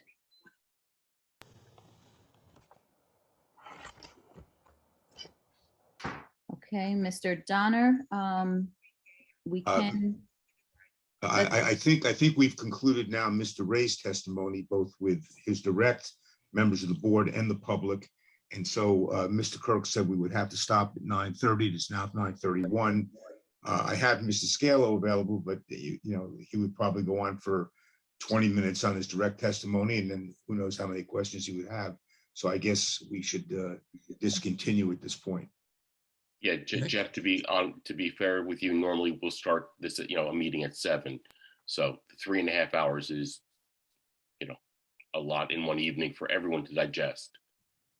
Well, I appreciate the fact that you said that there was intensive amounts of information. So I will take that as a compliment, whether it was intended so or not. But I do thank the members of the board for your time and attention. I also thank members of the public. We're doing our best to provide all of the information about this project that we possibly can. And I think when we're done, you will find that it's one of the truly well-thought projects that have been presented to the board, and I'm proud of what we're doing. Mr. Kirk will be talking about scheduling another meeting and hopefully finishing up. We will. At this point in time, Amy, what's the next meeting date? May 19th. Okay, so you'll be carried to that for, the purposes with not needing notice, correct, Mark? That's correct. This matter will be carried to the regular meeting of the Zoning Board of Adjustment of Thursday, May 19th, 2022 at 7:30 p.m. The Zoom will be on Zoom. That Zoom access is available on the Township website, correct? Correct.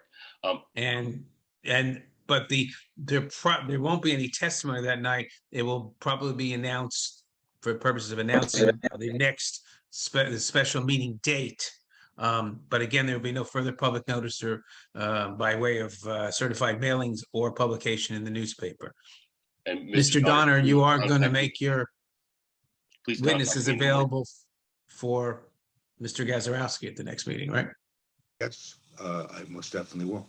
Yeah, because he said he wanted to do all that at the end. Okay. Yes, Mr. Gazarovski and Mr. Donner, please give me a call in the morning so we can schedule the next special meeting at a mutually convenient time. I know that Mr. Donner has some plans that may conflict, and we want to make certain that everyone can be heard. Excuse me 1 second. I wasn't paying attention for a second, and I apologize. When will the next public hearing take place when there'll be testimony given? Is it May the 19th or it'll be? No, on May the 19th, nothing on this application except for, an announcement of when the next meeting will be for this application. But I would like you to give me a call in the morning so we can coordinate our efforts so that you're available and Mr. Donner is available and, everyone on the board is available for one evening. Thank you. I had a few chest pains when I heard the 19th. I have them every meeting. Well, I cause them. Normally, I'm the one who causes chest pain, but that's okay. Thank you. Thank you for your courtesies. Thank you all. I think a motion to adjourn would be in order.